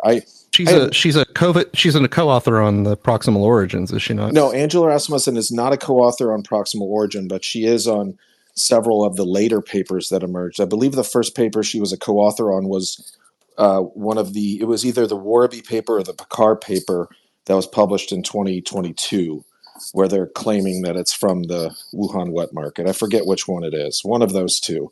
And then she's been at the forefront of, essentially pushing these ridiculous claims about there being a raccoon dog that is, that was photographed by Eddie Holmes. Okay, she was on the follow-up to Proximal Origins that blamed it on the raccoon dog. On that paper, but on Twitter, she's been very aggressive in trying to, attack and harass and bully anyone that has taken a position. I have her on a preprint. The Hunan market was the epicenter of the SARS-CoV-2 emergence. I have her as a co-author with Warby. And, that's the Warby one, right? So that was one of the two papers that came out in 2022. And Christian Anderson. Yeah. Yes. And that also will include all the proximal origin authors except for Ian Lipkin, I believe. You could probably look for Anderson. Yeah. Holmes, I had this in the stack for this conversation because my favorite part of the particular preprint that I'm looking at explains how they were using Adobe Illustrator for all their mapping. Well, the problem is it would be funny if it weren't about something that's killed millions of people and caused so much disruption globally. Like I try to use humor as best I can, but at this point, it's just such shameful. It's so shameful for them. And they're continuing it right now with Jay about to take the leadership position at the NIH. And they should be really grateful that Jay is a kind person. Because I can't, what they've done, to the scientific community, the damage that they've caused, and the disgraceful papers they put out, and then hearing these comments from Racchianello and these other, I don't know what they are. These people are not. I don't know how you can believe yourself to have any expertise with the level of, intellectual rigor they're bringing to that conversation. So. Overall, I think that clip is just an indication of how far scientists have sort of fallen, in the sense of the fact that is a clip from a show, This Week in Virology, that many scientists think is a very useful show and learn a lot from. But they're yeah. Let me say that, like, everything I've heard from the group of scientists that will disparage, the lab leak hypothesis or pretty much the mainstream narrative scientists. Everything I always hear from them is conclusion only. They never actually go into depth and describe mechanisms or inferential techniques that were used and why they believe those inferential techniques were valid. They only will go to the conclusions, and they will only and call you an the idiot. Conclusions. Yes, exactly. They call you an idiot if you question their conclusions because they have the virology degrees. They're the experts. It should raise a serious red flag because the evidence that they're claiming is strong is essentially non-existent.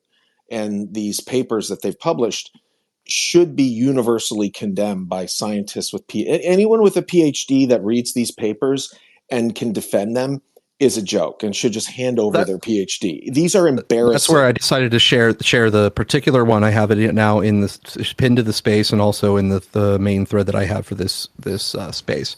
And that is, I have the clip there, the clipped image talking about their techniques to describe how they determined that the Wuhan sea market was the epicenter.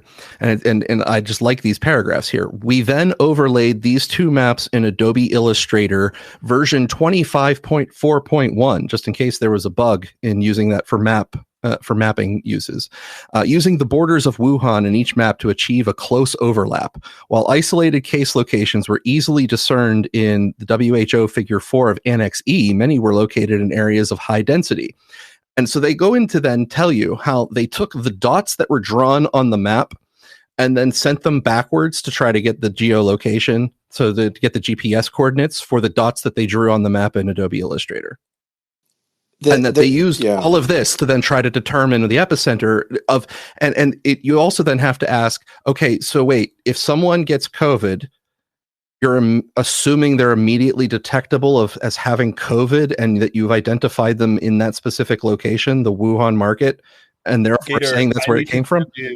Stuff about these papers, they have been, especially statistically, the stuff that you're going to like, they've been, I hate the word debunked, but also it's not sufficient for what's been done to these papers. They've been shown to be amateurish at best. They've had to post errata. They've been just they're the product of fraud. This is what they are. This is what scientific fraud looks like. This is what it looks like when the scientific community is too ashamed or afraid to call out bad actors. You see this. This is embarrassing at levels that will be discussed for decades. There's no science here. This is a joke.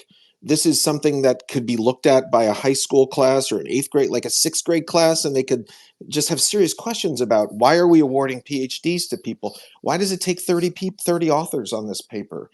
It is a joke. It is beyond a joke. It's just disgraceful to no end that they're even discussed as science, as scientists. I have nothing kind to say about the individuals involved in this, and they will go down, in history as being some of the more shameful actors in this whole COVID origin cover-up. I mean, there's no intellect, there's no scientific rigor at all. There's nothing here but fraud.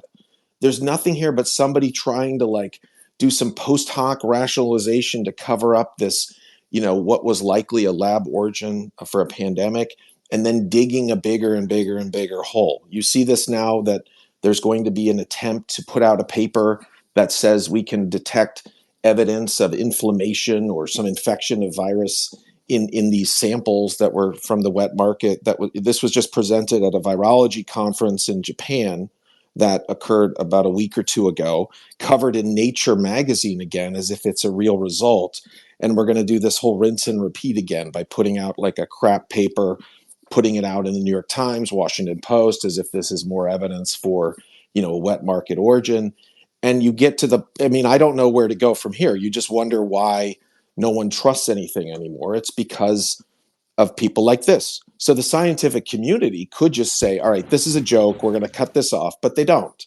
They're letting it go. The virologists pretend that this is somehow a both sides issue and this is real science. And then, where we go from here, I don't know where we go from here, but I will say that I apologize on behalf of my profession to the entire globe for this being allowed to happen. I don't want to dominate over Alex if he has a lot that he wants to say. I want to mention here the reason that I care about this a lot is because when I look at what they argue with how they determine that the Wuhan market is the epicenter, I do not get the sense that the techniques they are using to make this inference are something that are established as the tried and true mechanisms of determining whether or not there was a zoonotic origin for a given disease. And that they might be attempting to do a good work hypothetically, but they are kind of doing it by the seat of their pants and making up reasons that could be good, but they are making them up in real time to determine where they believe the cause was, and that these are not even methods that are tried and true and ubiquitous in the virology community to use to make this determination. I had a long conversation with Neil Harrison about this that was put on the Science from the Fringe Substack page if people want to go look at this. And Neil Harrison went through the ridiculousness of the logic used to infer that the epicenter is the Wuhan market. I mean, another point that, and no pun intended, about how stupid the way they went about this is they used dots to represent people who were alive. So these dots of people, they put dots on their homes as if the people themselves are unable to move from their homes.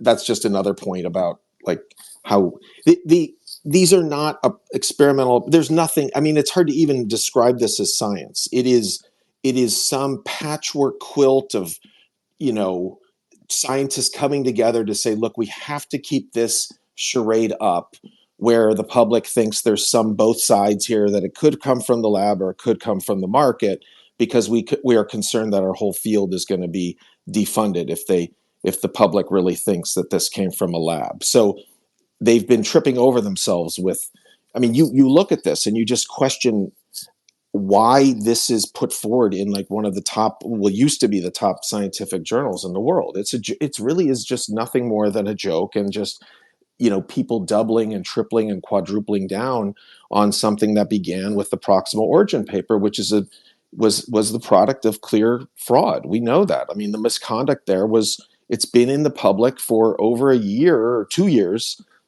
We got when July of 2023 came around and we got all of the Slacks and email messages were all out, and then the testimony of the two of the co-authors, it was very clear that this was a fraud.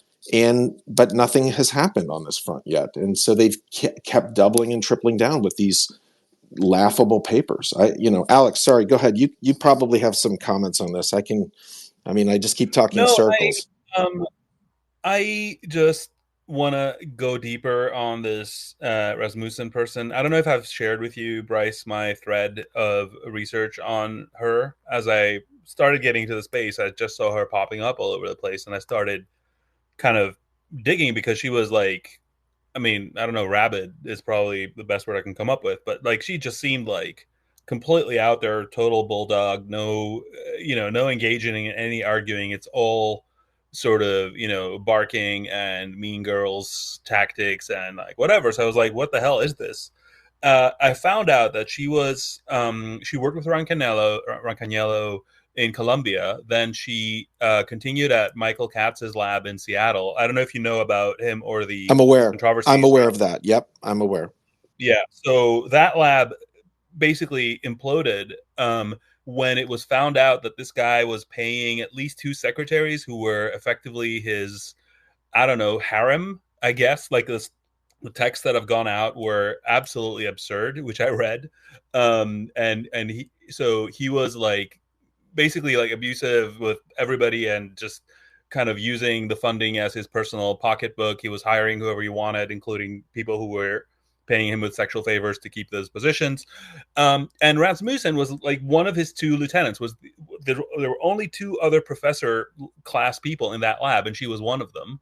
And the weirdest thing that happened is 3 of his lieutenants, disappeared from the that lab, the Katz lab in June 2016, and all 3 of them appeared in Colombia under Lipkin in what was it? In December 2016, right? So and apparently a $8.6 million DoD grant also went with them, which looks to me like maybe Katz was attempting to sort of restart at Columbia, but he was sending his people and his grants over, and then he got caught, and then he didn't end up doing it. But it's kind of amazing. I have this sort of capture of the archive pages of the 2 labs, and like it's literally the same 3 people in the same order disappearing from the one lab, appearing in the other, while the implosion was ongoing. And then, of course, Rasmussen comes out and goes after Katz after having said nothing all these years. then she was like, "Oh, you know." Well, everybody wait, was Alex, terrible. is that when she was part of the founding of Me Too STEM with the woman who turned out to also be a fraud, who created a fake person that died? Was this Beth McCor? I think it's Beth Ann McLaughlin. I Beth don't Ann know about that, but McLaughlin created Me Too STEM, and Rasmussen was one of the sort of co-founders of that organization, and that turned out to be, Beth Ann McLaughlin was someone who was essentially grifting by, in part by, I think I'm trying to think of the timing of this, but she created a fake person, fake account called like Silencing By, who the person claimed was a Native American at like Arizona State that got COVID and eventually like died. And then she had a fake funeral for the person that actually included Mike Eisen attending. And it was this massive scandal when people realized that she had just created a fake person. Are you aware of that Me Too? I was not aware of any Yes. of this. So But so she's involved in that as well. But then also, I believe Rasmussen might have also then relocated to RML in 2019. And what's RML? Rocky Mountain Laboratories, which is one of the Oh, I labs didn't know about that's that. also I didn't know about potentially that. linked to research that might have caused the pandemic. There's a lot of very, very interesting connections there. What I do know is that she was working in Lipkin's lab in 2021, I think, and I've got the exact dates in my thread. And then I found, and I gotta say, I was tipped by a whistleblower on this fact that I independently verified it, that she was calling herself professor, which she was technically under Katz, but not under Lipkin. So to move to Columbia, she accepted a demotion to research associate. But she was still calling herself a professor in various sort of interviews and podcasts and whatever. And then somehow she got kicked out of that lab and ended up in Saskatchewan. Well, So Lipkin himself also had a sort of a sexual harassment issue. yeah, I've read that whole lawsuit for whatever reason, and I am heavily like he is probably guilty of building up the career of somebody who wasn't worth it because it was his wife, effectively. And then when he tried to sort of get rid of her, hell hath no fury. I think that's my read of that situation. Well, she Anyway. also didn't criticize that until more recently. So she didn't criticize Lipkin for that stuff until it became politically useful for her to do so. Yeah. Yeah, exactly. So the timeline and I think the judges also like mocked her for her conduct during the whole lawsuit. So I don't know, whatever, right? Like I'm not going to say like a judge is like the absolute judge. I'm saying I read the whole proceedings for that, and I was less than impressed by her conduct through it. So it felt to me like Lipkin had done something wrong, which is to build up this woman as a supposed like top grade scientist, but then was paying for it because he had sidelined her when she wasn't helping his lab, basically. Anyway, but long story short, this woman Rasmussen has just a long story of being involved with just like absolutely sordid situations. A DoD funding background, by the way, which like we don't know what that means, but the connections between DoD and pandemic style research are, let's call them ubiquitous. And yeah, and just she shows up and she says basically, shut up and trust the experts, plebs. And the problem with virology, I don't know what part of the field you're in, Bryce. I'm not a Reed, virologist. I am a molecular biologist. I do basic research, and this is a very strange behavior for me. Like what the virologists are doing is incredibly. I haven't seen anything like this before. The problem is that the whole thing, like even Katz's downfall started because Barrick started withholding funding from certain projects for him, right? And then that started a whole camp. So what I'm saying is it's a very small world, right? You hear Rancaniello was the PhD supervisor for Rasmussen, who then worked with Katz, who had trouble with Barrick, and then she left and went under Lipkin. Like, you know, all these people show up if you look at the pandemic. So yes, of course, trust the virologists, say the virologists, but like, please understand, like, these are like, I don't know, 10 investigators that show up over and over again and have worked in various configurations on various projects over time. And they're basically all in the same boat. There's no way for you to be a top grade American virologist in good standing and not have interacted with that group in ways that compromise you. So it's incredibly difficult for somebody to have both the right credentials and exist in that crowd and have done so for, you know, the decades required to sort of be considered senior, and not somehow be involved with this whole mess, because presumably you wouldn't get advanced. And now they sort of turn around. They're like, well, you're not a virologist. It's like, yes, good. That's the whole point. You know, it's a very small community of people who, you know, I guess maybe to put it a slightly different way, when I went back into the history of virology, what I found is that this field has grown very closely together with sort of biodefense, bio-offense stuff, like throughout, like from the 50s, 60s, 70s, 80s. It's just there, right? So to treat this as if we're talking about like geometry or something, it's just not the case.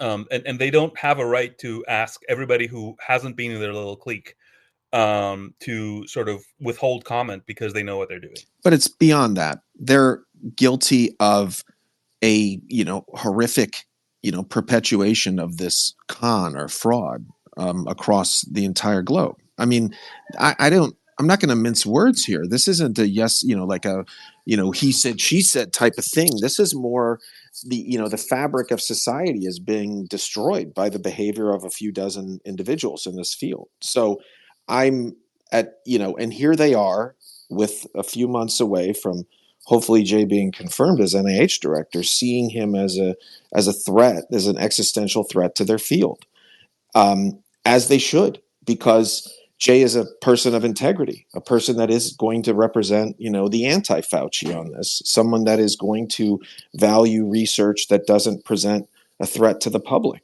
value research that's reproducible, value research that is, you know, not subject to, you know, gatekeeping, where you have certain individuals who are in the in crowd and certain individuals that are not. And you've seen all of those things exploited by the virologists to, you know, maintain this, you know, whatever, this edifice of fraud or whatever. I can't even come up with different ways of, it's just fraud. It's just crap science.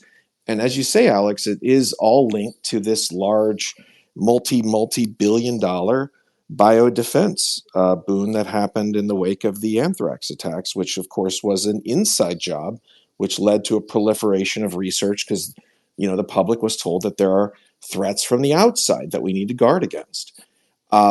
It is very concerning that we have a whole field, virology, that appears to be defending the indefensible. And I don't quite get I have no idea how, you know, that clip to me just represents the sort of worst possible, you know, science communication you can do, because there's nothing scientific in that clip. It's a bunch of, you know, spoiled brats that are upset because their time to shine is about to end, and their only way of, you know, coping with it is by lashing out at individuals who are going to be in positions of power now. And so, but the fundamental thing is there was a pandemic. It likely was caused by virology, and you now see a bunch of virologists that have been defending research that claim, you know, these scientific, quote unquote, scientific papers that were designed to hoodwink the public are now in a panic, I guess. And good. I'm glad they are, because they should be in a panic, because this needs to end, and I hope it will end with the new administration, frankly. So I don't know. Go ahead. Yeah, I remember it was painfully obvious to me, even not being an expert in this field early on, what was going on. It's just this very egotistical holier than thou axiomatic thinking pattern, because someone sent me a paper, I think in the middle of 2020, quote unquote, debunking that COVID could have been made in a lab. And I read it, and the guy's justification was, this could not have been made in a lab because if I were to have engineered this virus, I would have done it differently. And I was like, are you, like, that is the most egotistical thing I have ever Well, heard. It that's would just make no sense. That's proximal origin. That's the basis. That's the logic used in proximal origin, where they know how it would have been built, and then they rule out that the engineer would have built it. Like they say, well, we know how the engineer would build it. And the really kind of scary thing is the engineer they're talking about is Ralph Barrick.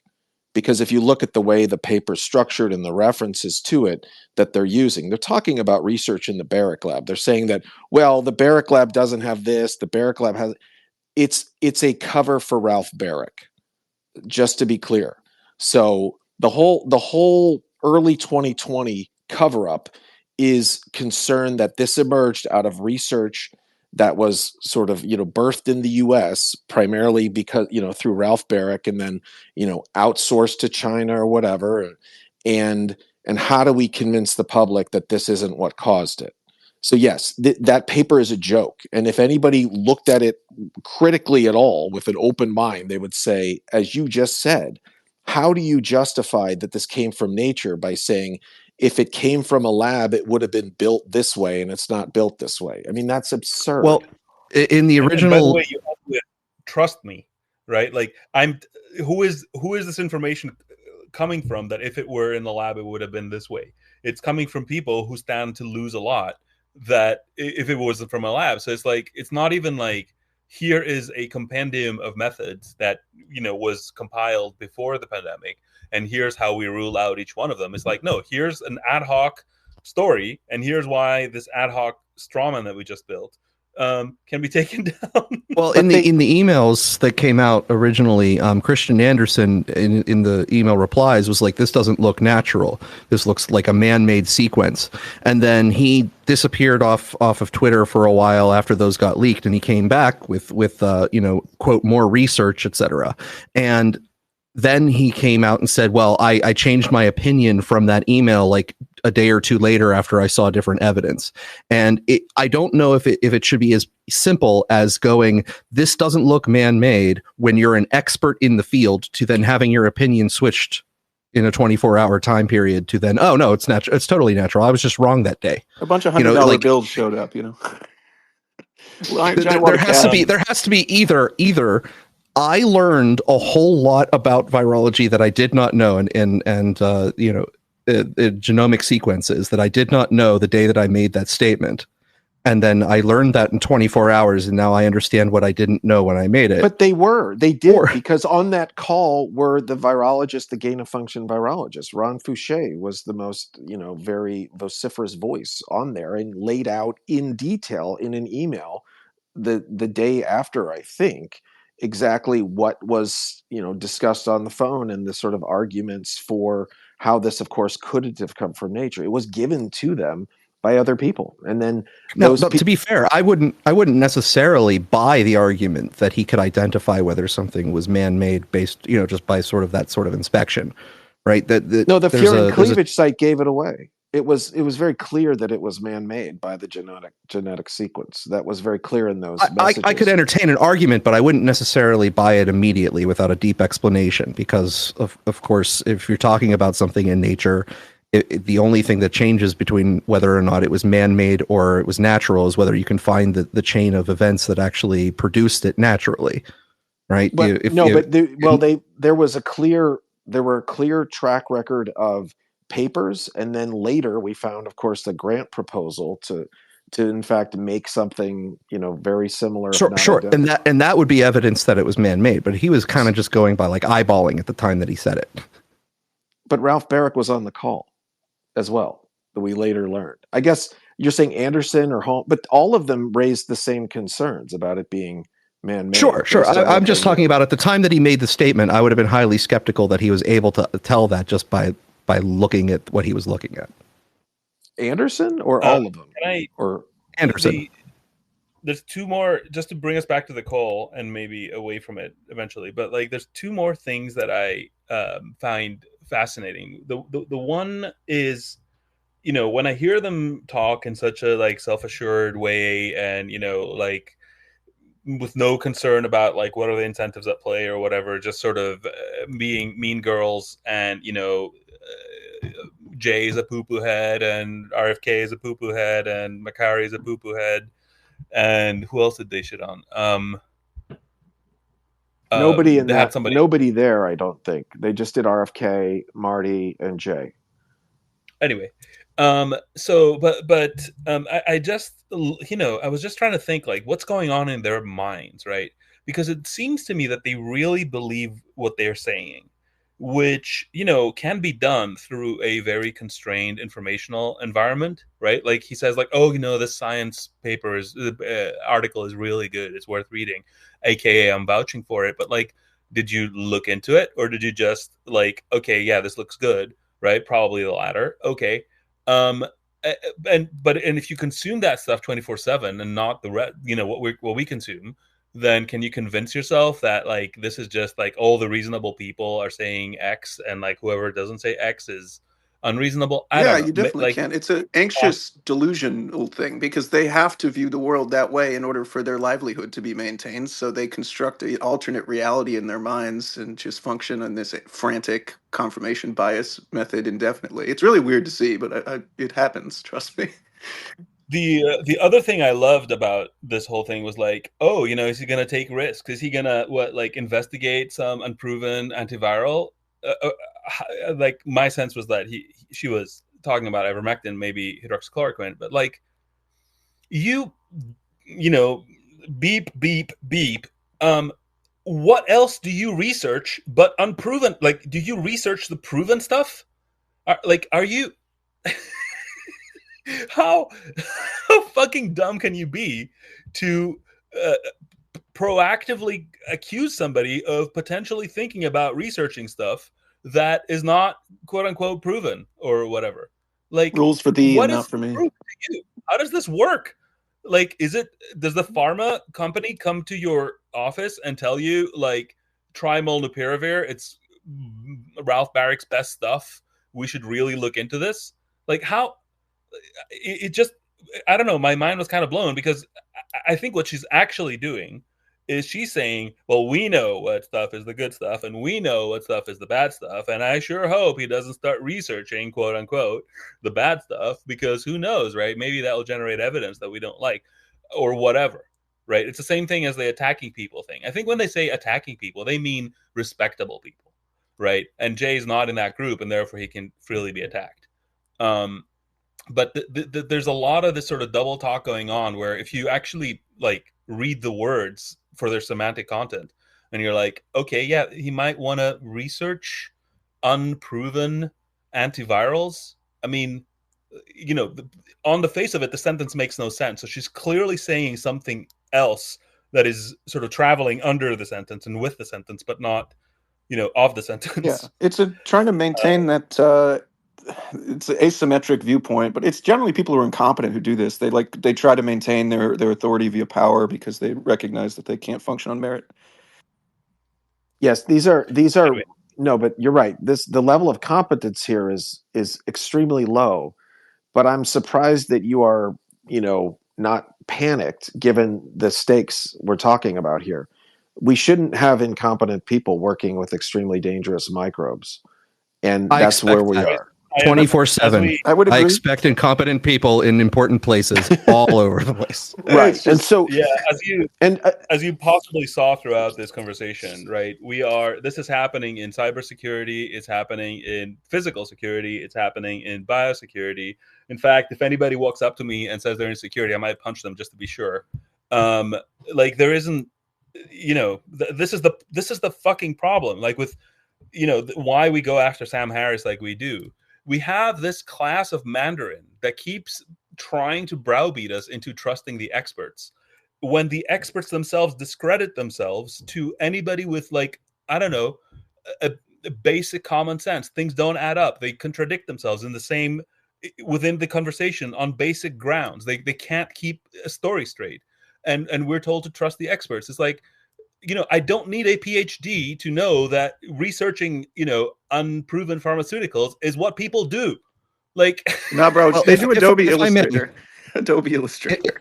If I may, I want to transition us to one last event, one topic here, and because I want to try to keep this possibly to under 3 hours if I can here, and I want Alex to respond to something. So I'm going to introduce here a brand new segment. It's time for everyone's favorite segment. Gator annoys Alex. Gator annoys Alex. Gator annoys Alex. Gator annoys Alex. I'm annoyed already. Hit me.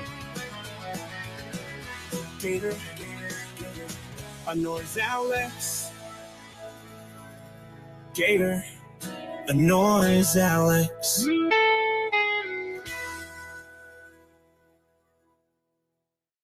So you just brought up, our best friend Sam Harris, and he just released a new podcast. I want to play you an excerpt of. Since you just mentioned why we go after him, it's actually going to be very apropos to your very last comment there. The truth is, RFK Jr. doesn't belong anywhere near the levers of power that govern health policy in America. But again, this doesn't mean that he's wrong about everything.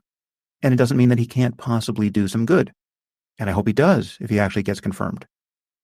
There are bad incentives in the business of medicine and medical insurance and pharmaceuticals, and it would be very good for someone to try to sort them out.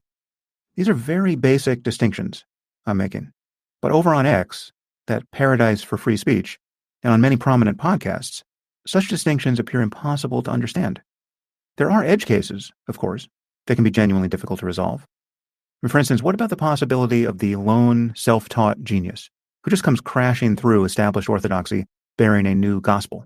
How do we recognize that when it arrives?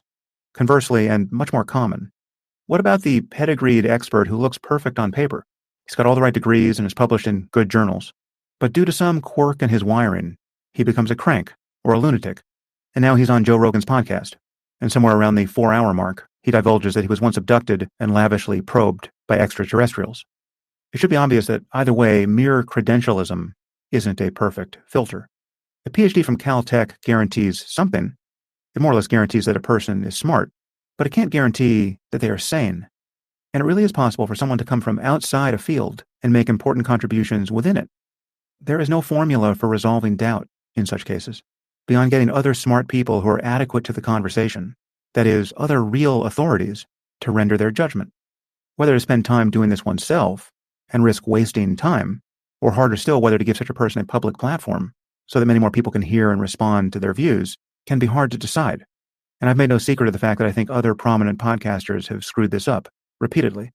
Many have made a habit of talking to people who quite obviously don't clear the bar. And it's embarrassing. What's more, it's been damaging to the public conversation about several important issues. However, I'm probably guilty of making some bad calls myself, and I will probably make mistakes in the future. But these are edge cases for a reason. They're hard to figure out.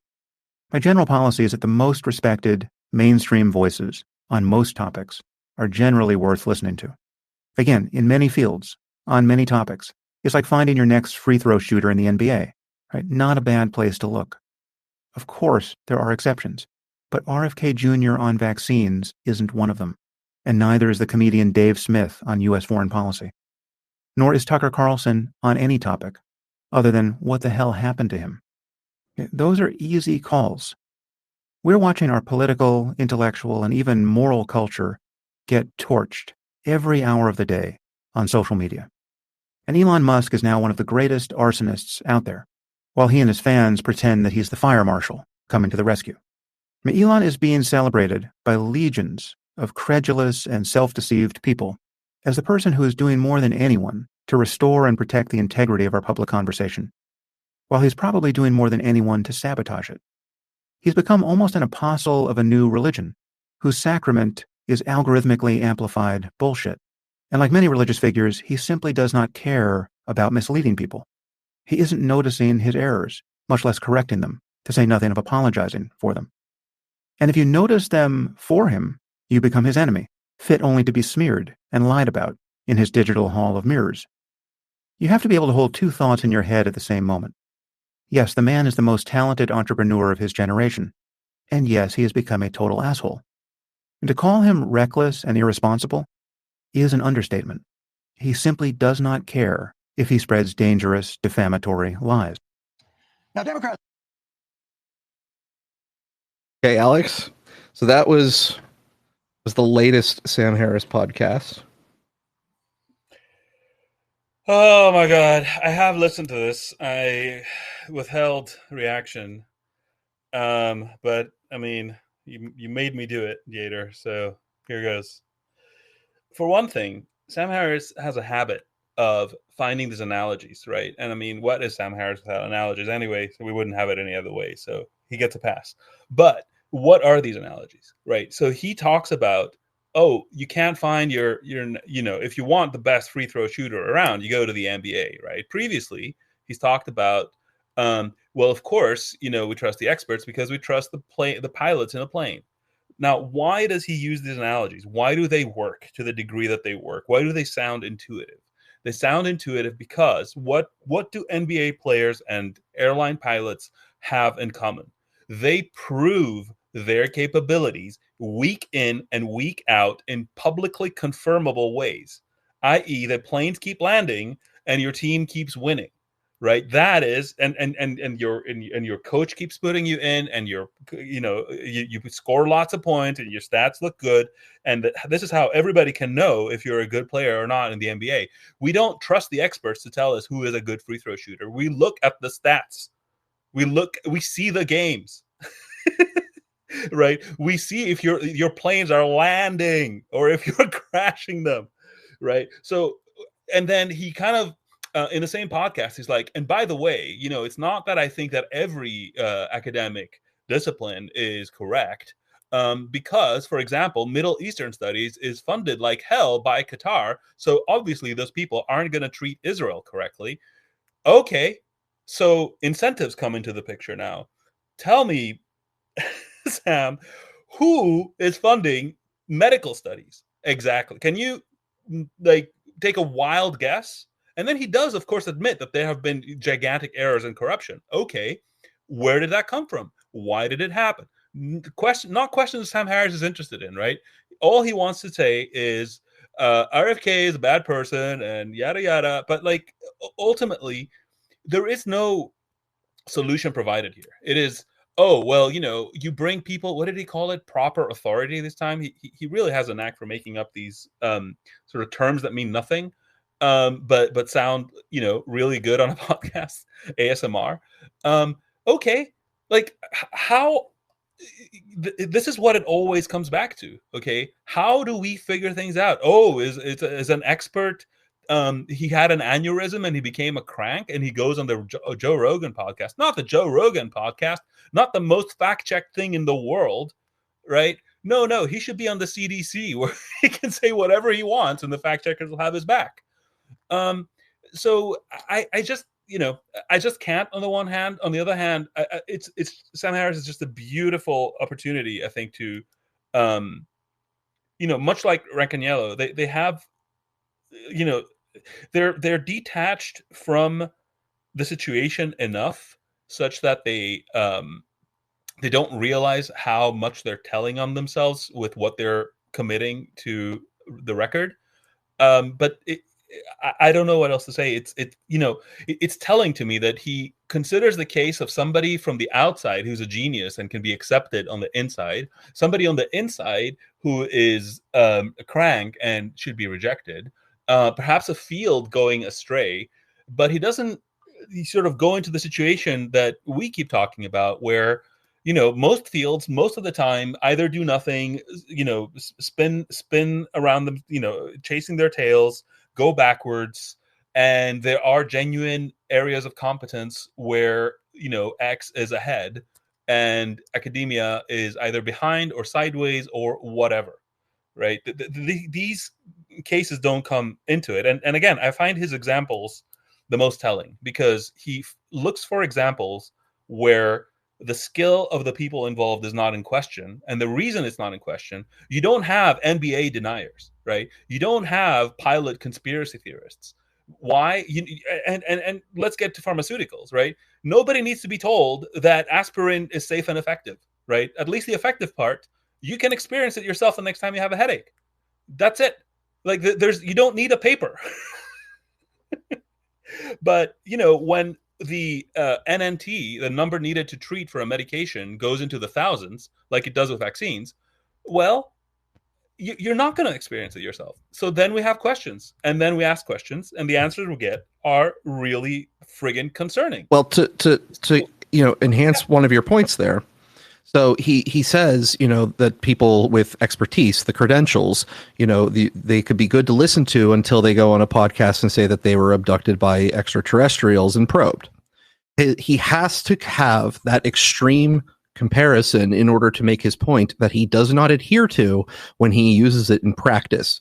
So I'm not an RFK fan. I don't think that the man is necessarily great at making sure that he can assess the ability of X to cause Y. I don't think that he might have great understanding of shenanigans that get played by corporations, but I don't necessarily trust him to infer correct things from scientific papers he might read.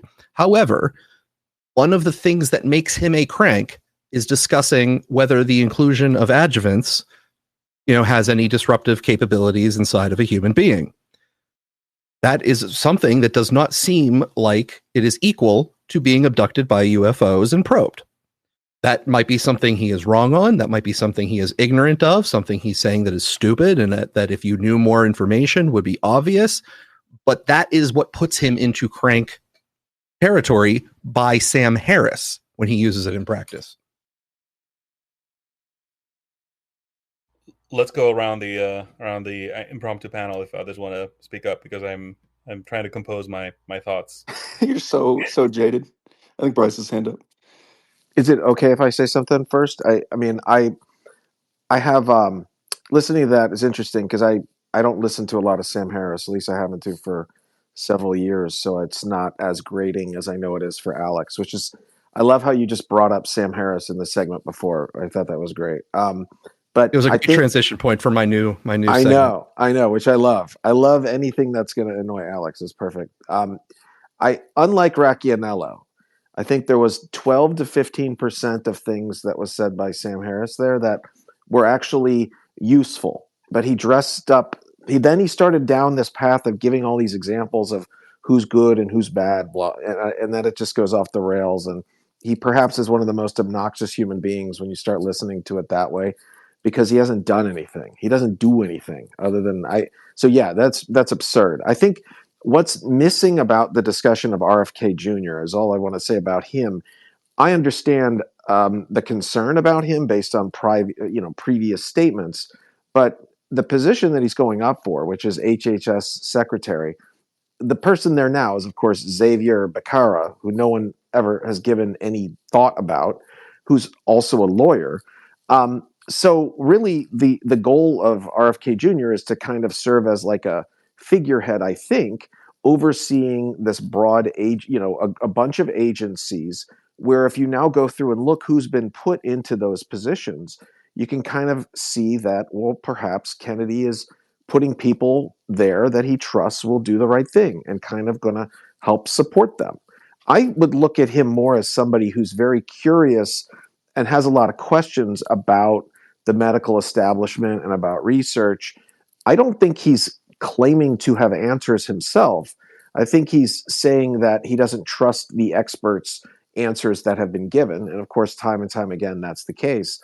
But look more at the people that are going to be in charge of those agencies to judge how Kennedy in that role will perform.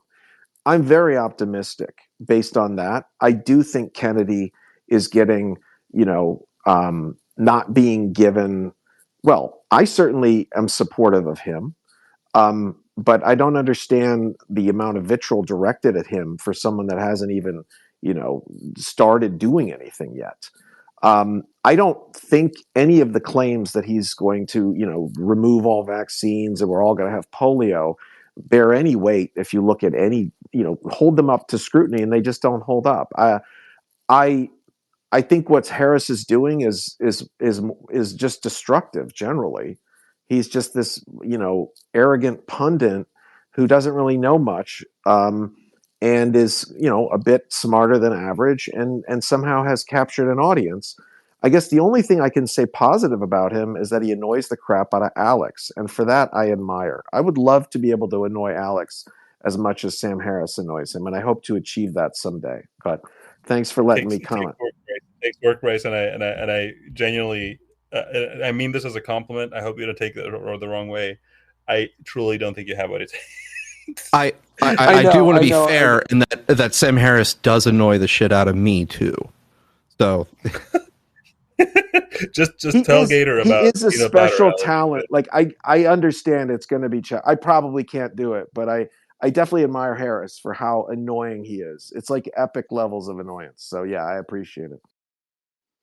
It just feels like the whole world pivots. Like, it just becomes entirely partisan. So like RFK says, oh, is it good that we have dye derived from petroleum and BHT in our Fruit Loops when they don't in Canada? And like the New York Times is like, here's why that's good. Like, there's no difference. They just start fact checking false. And I was like, what is going on? It was like in that earlier clip when they were like, they expressed this idea that there's absolutely no way that anyone could ever do anything about like the obesity crisis. And I was like, you can't have that as a preordained conclusion. It wasn't a problem in the 70s. Like, what?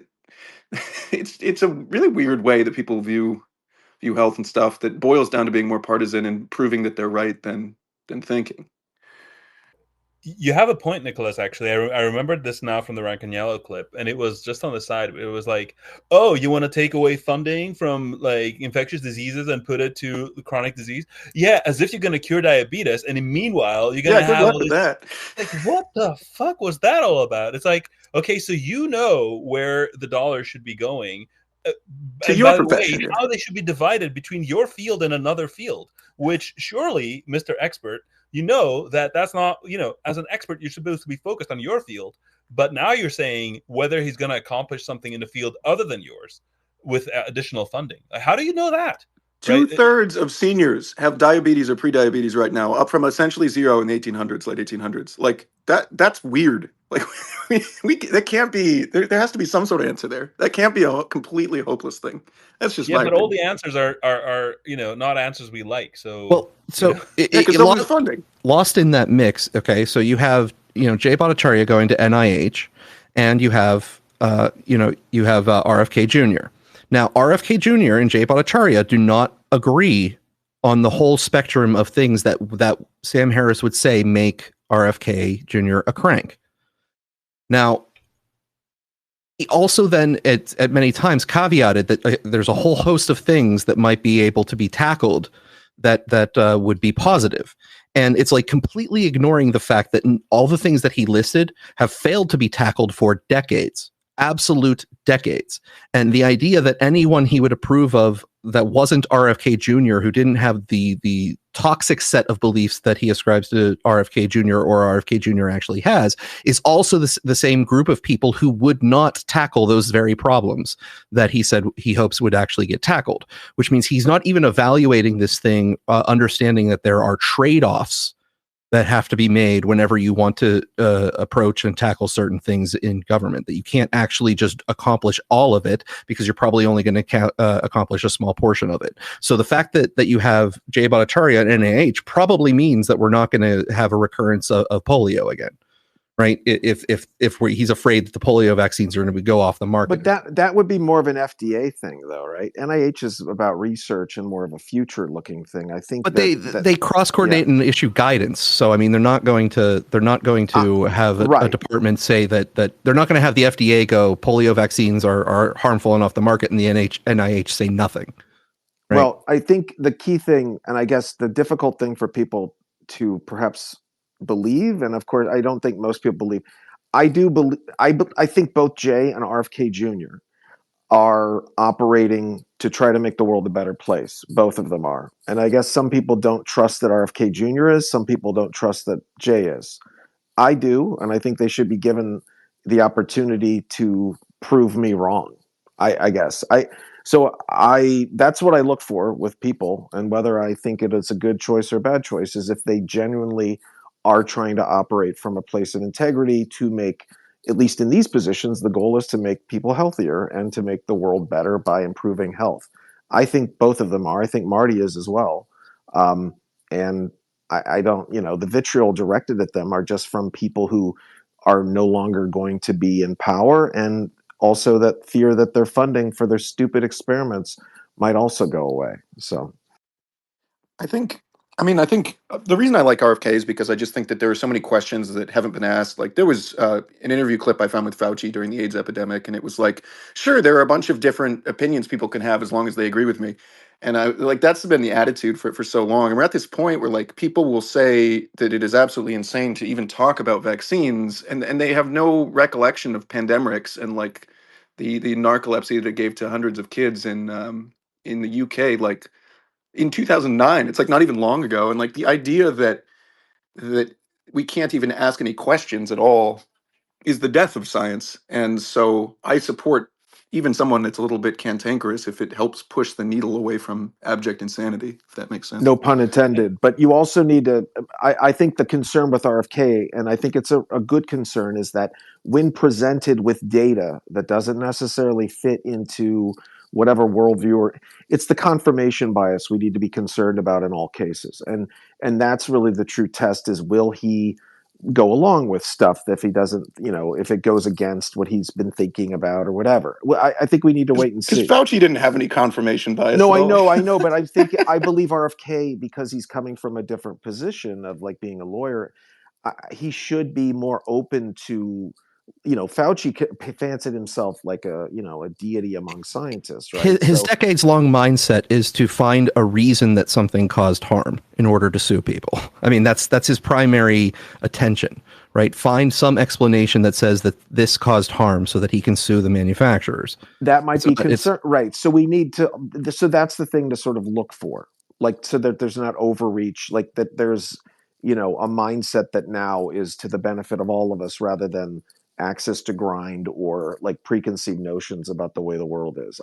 I'm optimistic that it's going to be good. I think he'll have a target-rich environment, even if that's his mindset. I think these. True, yeah. Even if you don't think that like that is the right mindset to have permanently, I think the best way to think about it is like, yeah, this whole bureaucracy has been run with a protect directive for what ever.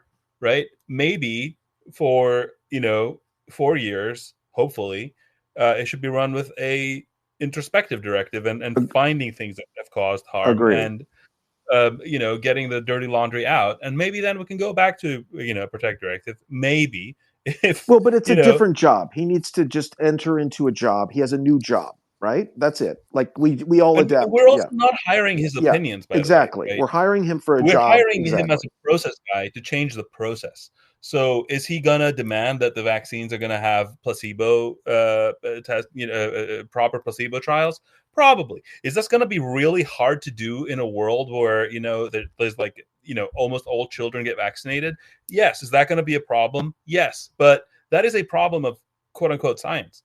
Right? It's not a problem of RFK. It's not an unreasonable ask. Yes, I understand it's difficult to do, but I mean, we have we have the money, we have the brains, we can figure something out. And shaming people for asking the question is not the way. But I want to sort of maybe as a way to tie a bow around this whole thing. You will notice how the register used by Sam Harris and Rancaniello and his merry band of virologists is very similar, right? So they were all like, oh, well, these people are bad people, and RFK, how dare they, whatever. Okay, they shouldn't be anywhere near the halls of power, yada yada. But you say poo head was your term. Yeah, exactly.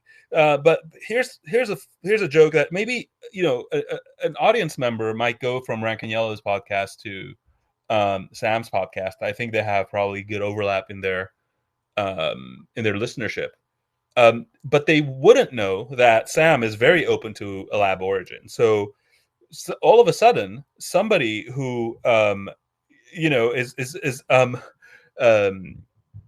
in that, like, well, no reasonable person thinks X. Yeah, no reasonable person thinks X. Yeah, and RFK is a terrible person. Yeah, RFK is a terrible person. Yeah, and Jay is a terrible person. Yeah, I don't like Jay that much either.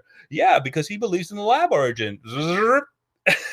Wait a minute. Okay, so that what I'm trying to say is that register implies that all reasonable people agree on a set of positions. And even in this one example with these two people, or these two sets of people, one group is treating lab origin as unthinkable, right, and obviously discredited, and the other person in that group has interviewed Matt Ridley, Alina Chan, others, I think, too, who are open to that, and he probably leans towards that, and that's totally okay.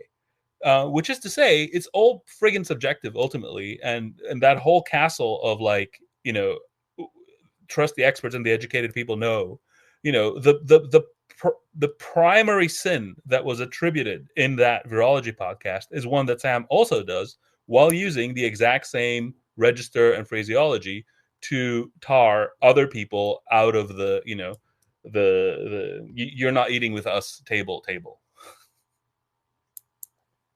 I think at the end of the day, they understand the concept of trade-off, but the trade-off is all about their own power and their own success, and they're being correct, So they're not thinking about the trade-off of what they're talking about. Anyway, Gator, back to you. No, Alex, I want you to land the plane here. Let's you can arrange how we close this out. You can either invite anyone to talk or ask for a couple extra opinions, or yeah, we can ask people to come up. I've got like 10 minutes maybe. All right, we can field a few more questions. All right, if you drop off early, I'll end it. And let people actually air the thought that they came up for. So I'll accept. Let's see, 3 people to come and give any thoughts that they have. If you want to volunteer to speak, I'm gonna select you, and if you want to talk about anything we discussed in the podcast here, or if we call it a podcast or a space or whatever, we haven't actually decided it's a podcast, but so I saw Richard E. Bright join for a brief moment, but then he dipped out. So I'm going to approve Hugo, who just volunteered to speak. Hugo, go ahead and share your opinions on anything that we discussed. Yes, we can. All right. Yeah, I have a question about lab origin. Just question would be like for Bryce.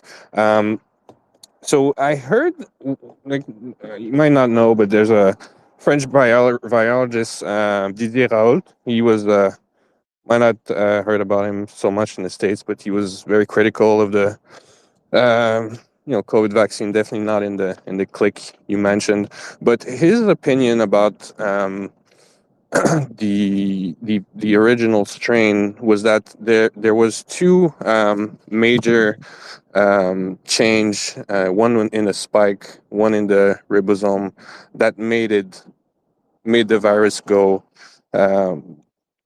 just more infectious to make it a pandemic. And it's really like only him I heard talk about that when he's so he looked at the original strain. So I was just wondering if you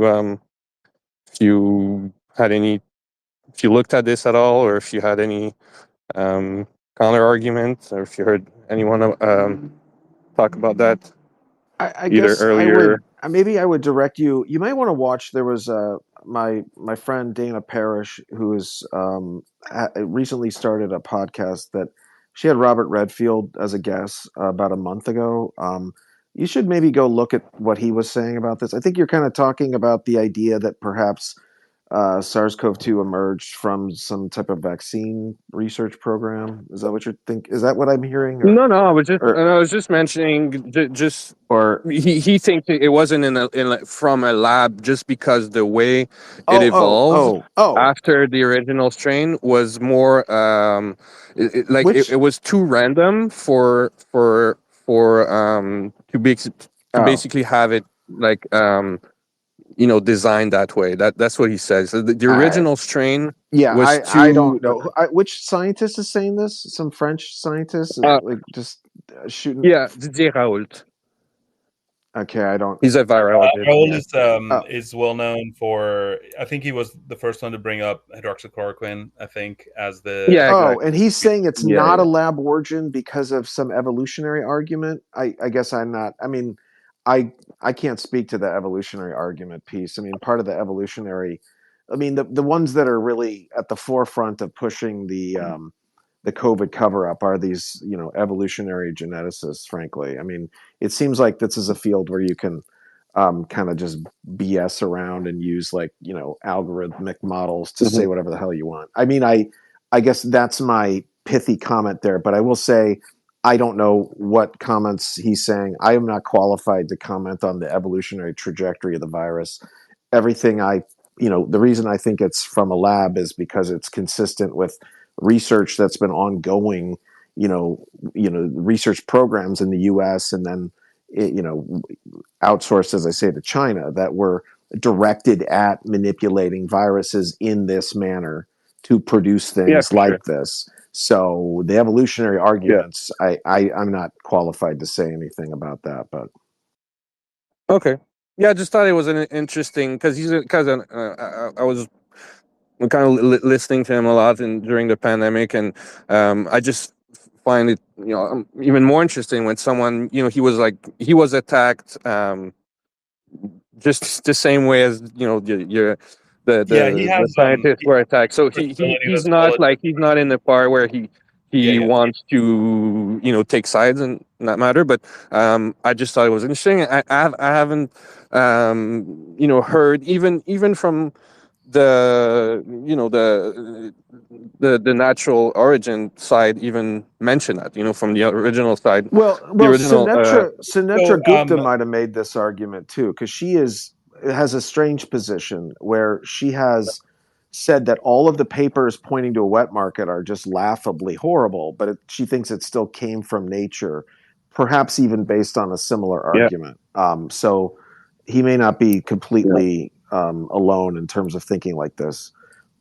I guess what I'll say, so Raul has credibility, I guess, with the dissident space because he's taken a lot of hits for his other positions. At the same time, Bryce hasn't seen the specific argument, and it's hard for him to evaluate something in real time that hasn't heard before. So maybe, I don't know, take it offline. Yeah.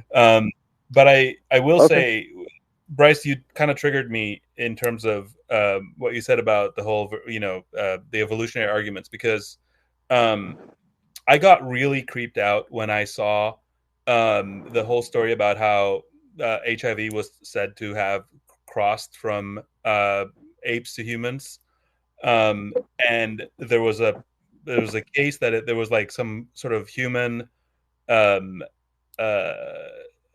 intervention that made it jump, and then there was a case that no, it's just naturally jumped, and this all came to a head. I don't know if you know this story at all, but this all came to a head around the 2000s, and the names of the people who were involved in shutting down that idea for human intervention were names like Warraby, names like Holmes, names like Pebus. Right. Yeah, I'm aware. I'm aware of that. I mean, I also talked to Simon Wade Hobson. The whole molecular clock was the key argument, basically. I know. There's a lot of at this point, I can't tell you. I'm not in this space at all, but as an onlooker, seeing literally the same people making the same arguments about a completely different virus, which also, oopsie, definitely not our fault. It just creeped me out, man. I was like, I don't know what, this isn't science, obviously, but it's on the you got to be kidding me level, No, it's a good point. It's a good point, and I think that's part of the reason why scientists should not commit fraud, because of this, right? One among the other reasons. Yeah, I guess my main question about this evolution thing is I understand you can engineer a virus, but you can also selectively breed it in a lab. So it's not clear to me that you could make an argument that it was of natural origin because it could have been naturally originated in a lab. I just don't think that those arguments seem to hold water to me for that reason. Maybe I'm imagining things, but Look, Nicholas, all these arguments ultimately, right, consist of creating a toy model, like a closed space within which you can make claims. And then the magic trick you're pulling is to equivocate between that closed space and reality, right? So you're saying like, look, these rules hold. If these rules hold, then this virus could not have come from the lab, and therefore this virus couldn't have come from the lab without ever actually clarifying your assumptions or validating that they hold. I just love that they're like, oh, it definitely originated at this wet market that just happens to be like right next door to the Wuhan Institute of Virology and Coronavirus Studies, like miles away, like that wet market. Yeah, of course. They had to I'm pin sure it it's on just a coincidence. they had to pin it on something, and that's the convenient scapegoat, because it's the only thing that they could reasonably pin it on. Like They just chose the nearest wet market. If you're going to, well, I mean, right. Well, that's what they had to do. That's the problem. They had to, because they had to find something there in Wuhan that would make sense. If you're so assume you're in this cover up mindset, you're trying to cover up for a lab generated pandemic. You're looking around for the scapegoat. Aha, there's a wet market. Okay, so that's what I'm saying. Oh, look, a pangolin. Right, but I will say the one thing that is now making me think it could be from nature more and more is the fact that Sam Harris thinks it might be from a lab. So now I have to adjust my pride. Yeah, it's dark. But I will tell you, he came out and said that he didn't believe that this topic should be discussed early on, and then Alina Chan changed his mind because she told him that, well, what about all the evidence that people might be deleting? And that changed his mind, and then he thought it was okay to discuss. This is the level of ridiculous. Well, I'm glad that we have his permission. He's the arbiter of okay to discuss. Yeah. Yes. All right. I mean, I couldn't hate the argument of like I keep thinking like, what is the theme of these conversations we're having, and a lot of it revolves around Sam Harris sucking. Sam Harris sucking does. Sam Harris sucking. Yes, exactly. Yep. But like this whole part about how groups come to collective sort of beliefs, how these are formed through information, misinformation, disinformation, whatever you want to call it, how then they are gaslit into like not thinking for themselves because they're told that they need to trust the experts, and so on and so forth. But it is, this whole same pattern basically mutates and presents itself over and over again in very different ways. And I think me and Gator are connoisseurs of that, crazy game, and that we keep observing, mostly because we hope that by watching the replays over and over again in slight variations, we might notice some patterns that will give us some insight into how these phenomena sort of work, and maybe being able to get ahead of them a little bit, which I think I feel a lot more competent now to sort of read the tea leaves a little bit more than I was early on. Early on, I was just completely befuddled. Like, now I got my feet under me. I think Gator has been conscious of this stuff a lot longer than me, so maybe he's transcended to different levels. Yeah, I don't know. I keep thinking about like, what is the theme, because I really feel there is a theme, but I haven't really nailed it. And with that, I think unless you have any other volunteers, we can bring it home, and we'll see you again. Yeah, we're hitting the 3-hour mark, so I think that we'll just close up. I think we've had a good discussion. We might want to try to plan someday, not necessarily next week, for somewhat of a longer discussion about the pandemic and what is currently known about the origins, if we have any good sense of one versus another, because I've never actually settled on one versus another. I've always just argued. I'll bring my it leaked in the US people if you want. Well, yeah, hold on. It's not leaked. It was created in the U.S. Okay, that's no. I know. Talking about Rosanna Spaghetto's paper. I don't know if you have seen it, but well, I know there's that. I'm saying that like the created in the U.S. Okay, but there's the created in the U.S. There's the created in the U.S. and leaked in the U.S. Right? So you're saying You're saying both of those, right? You're saying there's that group. Oh boy. Right? Yes. Yeah. So we might want to try to do something more specific about that, because there's a whole lot in that was 4 years of hell basically that we all went through, where a lot of things happened and a lot of information came and went. But as far as this today's space goes, we're going to be doing these every every Sunday, 5 Eastern, 2 Pacific. So, for the foreseeable future. So if you're enjoying these, please try to set your reminders. I'll put out the next space. I'll schedule it early so that you can use the features of X to remind you. If you want to leave us a Yelp review, go ahead. If you have any helpful criticisms, go ahead and shout them out to me. No. The helpful ones I'll listen to, or at least pretend to listen to. Okay. Yes. Yeah. That Fox animation, one of the greatest, like the That's Dumb animation, still one of my favorite troll things that I've seen I on YouTube. appreciate that feedback, even though it's unrelated to the space. I took a lot of time building that in Blender. So did you just use that once? No, I've used it several times, but I did take a lot of time building that in Blender. So, okay, thank you everybody for joining, and I'm going to close the space now so that some people who came in late can listen to it on replay. Have a wonderful rest of your Sunday.